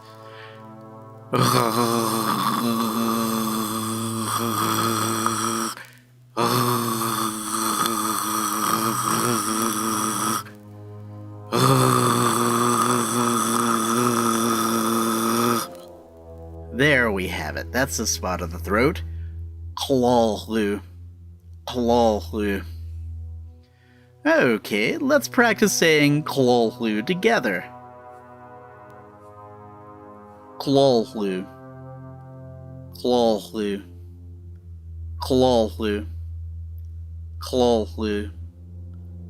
Klolhu. Kalulu. Is that this word going to be Kalulu.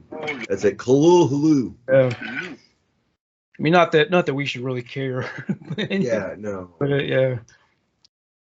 And then Hey, I've been learning Klingon a little bit, bro, because I've been watching so much Deep Space Nine. I've almost binge watched the entire Deep Space Nine now, and Worf's in it.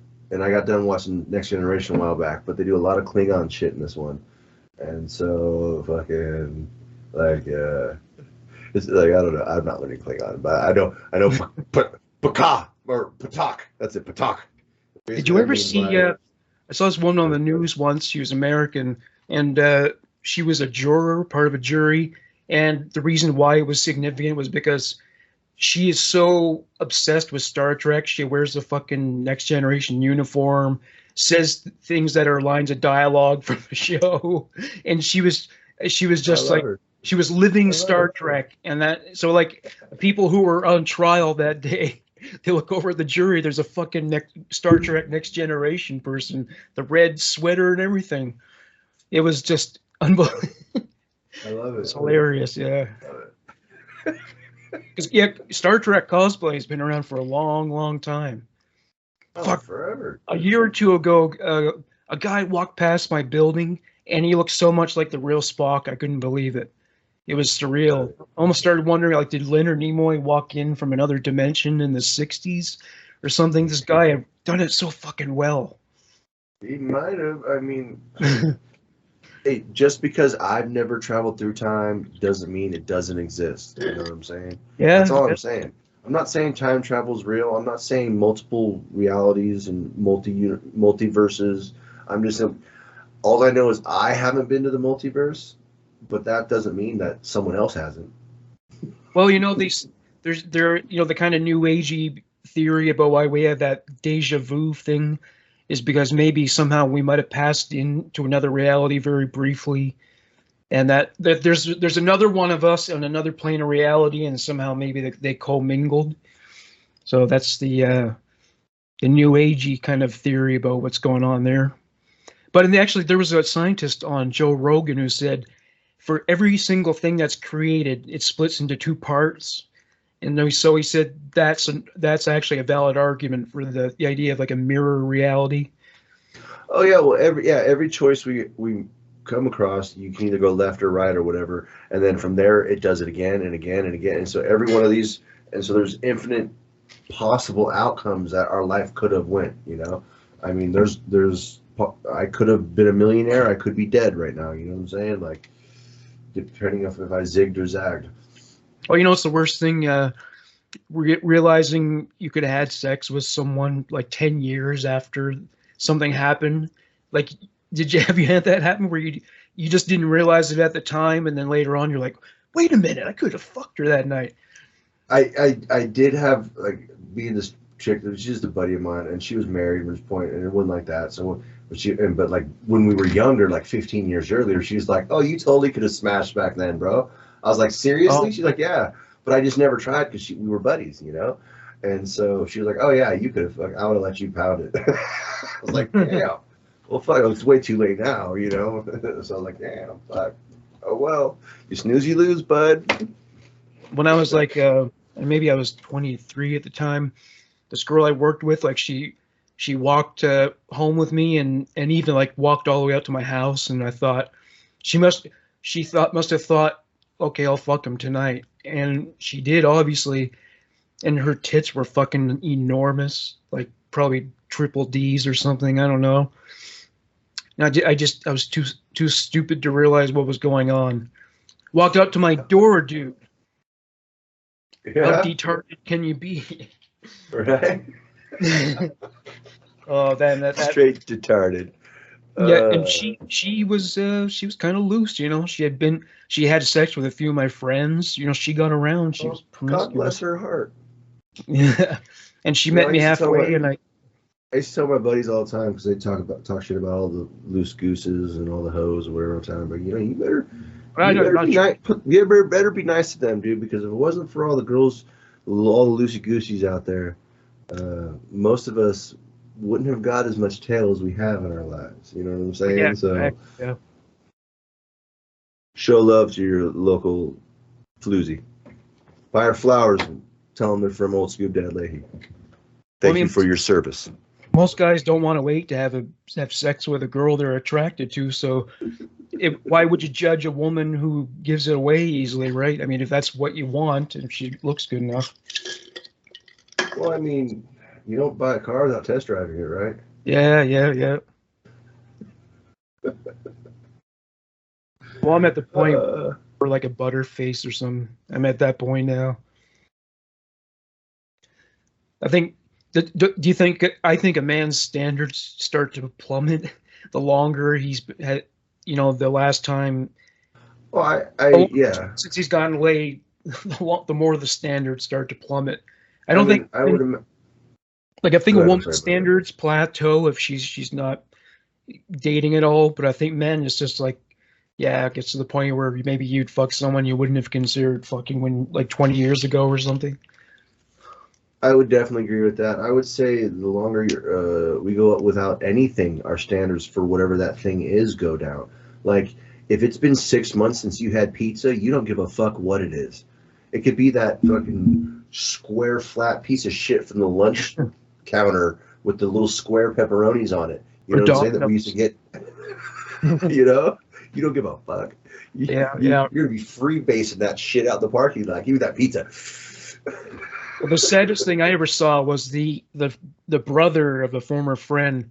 He had once been married to an attractive woman, but since then, like, his life really turned to shit, and it got to the point where he was following around this woman like a puppy dog, and she was ugly and kind of a pig too in a lot of ways. Like, her daughter fell down the stairs, and she didn't do shit about it. This is the kind of person we're talking about, and he was just trying so hard to get with her, and everyone just thought it was so sad. And she couldn't have possibly been more turned off by him. So, but I guess it's a desperation, right? Desperation, that's what it is. So you can't seem too desperate. Women, they want a little bit of a chase. Like, the game is what's fun. You know what I'm saying? If you're too readily available, if they know they got you, they lose interest. You want a chick to call you back? Don't call her. Yeah. She'll call you. Don't worry. You know, I mean, you should always call, but like, it's not too much. You should always show up, just not right on time. You know? Yeah. That's true. Have some mystery. Yeah. Why do you think the assholes always keep the ladies? Well, they tend It's to. hard to do. That's true. Like I'm a nice guy, so I mean, I struggle with it too. But like, that's one of the tricks. You gotta like, you want to put a woman on a pedestal and then knock it out from under her. Oh, you know what's great for relationship advice is Patrice O'Neill, the comedian. He once had a Sirius satellite radio show called Black Phillip. It was a relationship advice show. They're like 12 episodes. They're really long. It is fucking entertaining as hell, whether you agree with his perspective or not. And he actually had some really intelligent things to say, but it's so entertaining. It's 12 episodes, and there probably was more like maybe 48 hours or something, because it was a long show. It was a satellite show, but it's really good. It's funny, and he was really wise. Almost everything he says about women really seems spot on.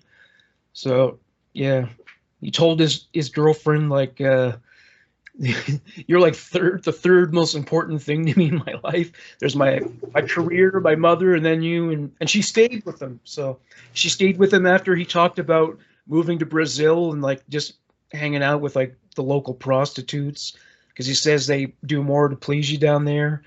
But yeah, he just had this attitude like with his girlfriend, like, no, you're not number one. And she didn't leave him. She stayed with him until he died. So, Depending on what other people you have in your life, a significant other, I don't know if they really should be your number one priority. You know what I'm saying? Like with all due respect, like any girl I ever got with her, how much I love her, she's not going to be more important or more of a priority to my son. Yeah, absolutely. Sorry. I'll boot her out the door for my kid. I don't care who they are, But would I defend her for anyone else against anyone else? Of course. That's a different story. You know what I'm saying?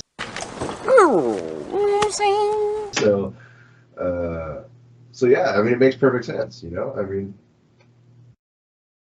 it makes perfect sense. She's number three. Why not? One woman I knew dated a guy, and then the hierarchy of females in his life was his daughter, and then his mother, and then there she was, and she hated that arrangement.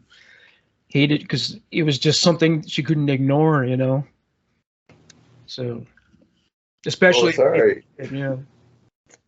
That's the hard thing about someone with kids, right? Because they're never going to put you before them, and you wouldn't mind putting them before yourself if they were your biological child.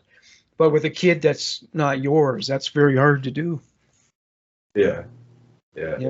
She's going to say, you know what, she comes first, or you would say Drake comes first, and it's hard to hear, but that's the way it's supposed to be. Where I think the balance of that comes from is you just got to make sure to let them know that though my son or though my daughter comes before you, you come before me. Yeah, you know what I'm saying? And don't worry, ladies, you always come before me. Well, people shouldn't even create those hierarchies, right? Just they shouldn't. No. You love people differently in different ways, and like you could just say to her, but you're the only woman, that you could do that, Right? I mean, perfect example. Like I got you, I got my neighbor Ryan, I got my other buddy Ryan, I got Kevin, and I got my buddy Jason. And then I like my other buddy Troy. Like you're all my really good buddies. Should we start debating on who's the bestest of the best and the worst of the best and the middle of the best? And no, dude, like you're my buddies that I got fucking love for, and like who cares who lines up where on that team? You're right. We shouldn't really build hierarchies of who matters more about what. Unless we're talking about guitarists. Is Kevin kind of your frenemy? I love Kevin. He's one of my oldest. He pisses me off because he's the most flaky-ish. Does that make sense? Like if you say, okay, I'm gonna call you tomorrow, you'll call me tomorrow. Or if you say, hey, I got you a present, I'm gonna send you something, you do it. The neighbor, same thing. Hey, I went to the store, I grabbed you something. But Kevin, on the other hand, if he says I'll call you tomorrow, he might not call you tomorrow. Or if he says, I'll meet you at Starbucks at 2:30, he might not show up. Or if he does, it'll be like 5:30 or 7. You know what I'm saying? Yeah. Or if he goes, that's not okay. Like I'm not tearing Brendan a new one or anything. I'm not dissing him, but that kind of unreliability, that's hard to tolerate. Or if he goes, hey, I got you a present, man. What's your address? Oh, here it is. Okay, and then it never comes. Like never. Years later, you still don't receive it. Like it hasn't come. But as years have gone on, I've come to accept that. So for years now, so now I don't put much, weight or stock in it. Like I talk shit to him. I love him. I got his back. And every now and then we bullshit on the phone. That's about the extent of our relationship. We fucking will get drunk on the phone, bullshit on the phone, smoke weed on the phone, watch movies on the phone, and that's basically it. Like that's about the extent of the relationship's gotten. It's kind of like a pen pal, Well, we ought to turn this into a bit. Where's Kevin or something like that? Because I think in every episode we've talked about Kevin. He didn't make it. He said he's going to do the show and he's not doing it. So yeah. Well, one of his defenses is he drinks a lot, and so he's not very coordinated when it comes to things towards the evenings. 2, he's very not tech savvy, like very, very not. He still barely knows how to set up an email. Like him and I have talked about. It was older than I am. Him and I have talked about starting a Facebook page for him, which he won't do because he hates Facebook for a whole other reason that I won't disclose. Is he dyslexic or something? No. He's just not tech savvy. He just does. He's never did a computer class in school. Like none of that. Just doesn't know computers at all. But yeah, he doesn't know. The elderly people who just won't bother with it at all. Yeah. No, he's one of those, but 41 years old. See, well, I'm wondering maybe if he has ADHD or something. Maybe he has trouble concentrating on things. And I think he's just too drunk. I'm just saying that when we die, there's going to be a planet for the French, a planet for the Chinese, and we'll all be a lot happier. Mr. Gumbo, you're upsetting me. No, I'm not. Gee, is that what I look like when I'm drunk?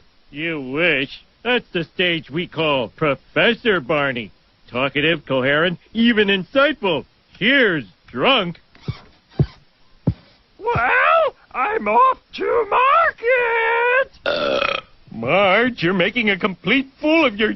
Oh, with just Barney.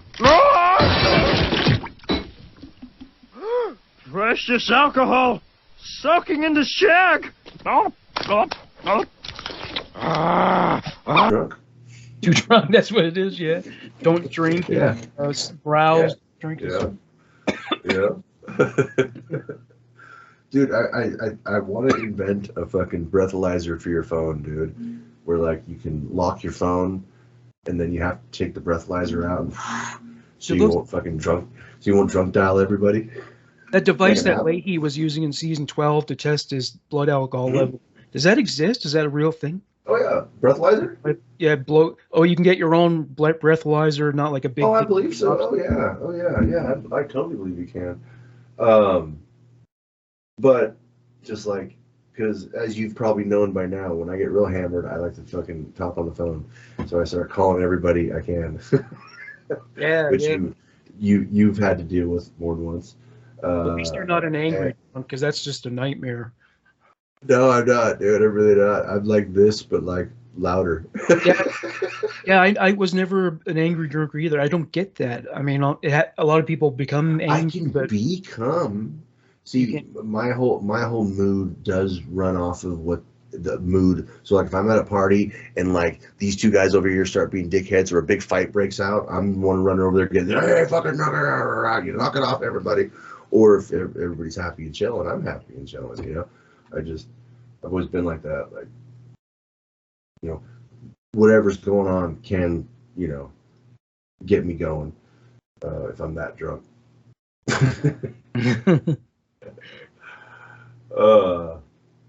No, I had a hard enough time just getting out of a chair to get into a fight with someone. No way. I was a dumb drunk.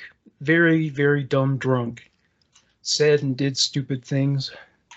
Hey, who wants to play Drink the Beer? Right here. You win. All right, what do I win? Another beer. Oh, I'm going for the high score. Well, actually, Charlie's got the high score. Hey, man, your clock won't flush. Well, that's good. I could deal with that. Like, who doesn't love a dumb drunk? That's a funny drunk, yeah. Yeah, dude, I love it, dude. I can have a good old time with a dumb drunk. It's know-it-all drunks. I'm enough of a know-it-all drunk. I don't need to be around more of them. Yeah. Actually, I get fucking. I just like to play loud music and watch like '80s movies when I get drunk. Oh yeah. Oh, did you know about that guy? He was like a forest ranger when they were at the river to send the cigarettes over to, or to send the weed over to Sebastian Bach. I think he was in the Mamas and the Papas, because I know a member of that band was a character in Sharp Boys. Yeah, one of the Papas. But yeah, one of them was born in Halifax, and maybe he moved back. Hey, don't be presuming anyone's sexual identity, bud. He could be a mama these days. Yeah, that's true. No, he can't. Was that the band? Was that the band where like one of the guys ended up having like an affair with his own fucking daughter? Because I remember the girl. I think it was one of the. I don't remember. Mamas and the Papas. Mamas and the Papas was the ones with Mama Cass. Yeah. You know, they did like California Dreamin', shit like that. Fucking. I don't really know Mama Cass. They almost wouldn't let her in the group because she was a big girl, but she had like all the charisma and personality. Oh, yeah, and arguably the best pure voice that there's ever been, female-wise, in my opinion. Yeah, I think that was really cool. She was just, and to think that she died from asphyxiation, bro. It's fucking, I think a hot dog, like threw up a hot dog and like choked on it or something. You're asleep. Okay, so I think it was. Okay, so the guy who was in Trailer Park Boys, that's not him, but John Phillips was the other guy in the band, and he apparently raped his own daughter for 10 years. He would get high with his daughter, like they would do hard drugs together, and one time when they did, she woke up with him like screwing her. So those are the allegations anyway. See, that goes back to what we're saying about when you're asking me if I would be cool with all drugs being legalized. Like, part of me wants to be kind of like, yeah, but that's what I'm saying. Some of them drugs out there make you fucking weird when you get really high on them. So, yeah, they did speedballs, and if that doesn't kill you, that'll get you really fucking high, like to the point of really weird. So yeah, really weird. Bro. Oh man, I think it says here. Yep, he got her pregnant, and he raped her for 10 years. She got an abortion, thankfully. Yeah, so judge Mama Cass after that? I don't think so. Right. I don't know if he's the guy she had a crush on, but if he was, she dodged a fucking bullet right there. Big bullet. That's a big old bullet. Yeah. Hopefully he doesn't dodge a bullet. Yeah, well, he's dead already, so. Good. Yeah. Good. Because I might have had to hire Ricky and Julian for some pest removal.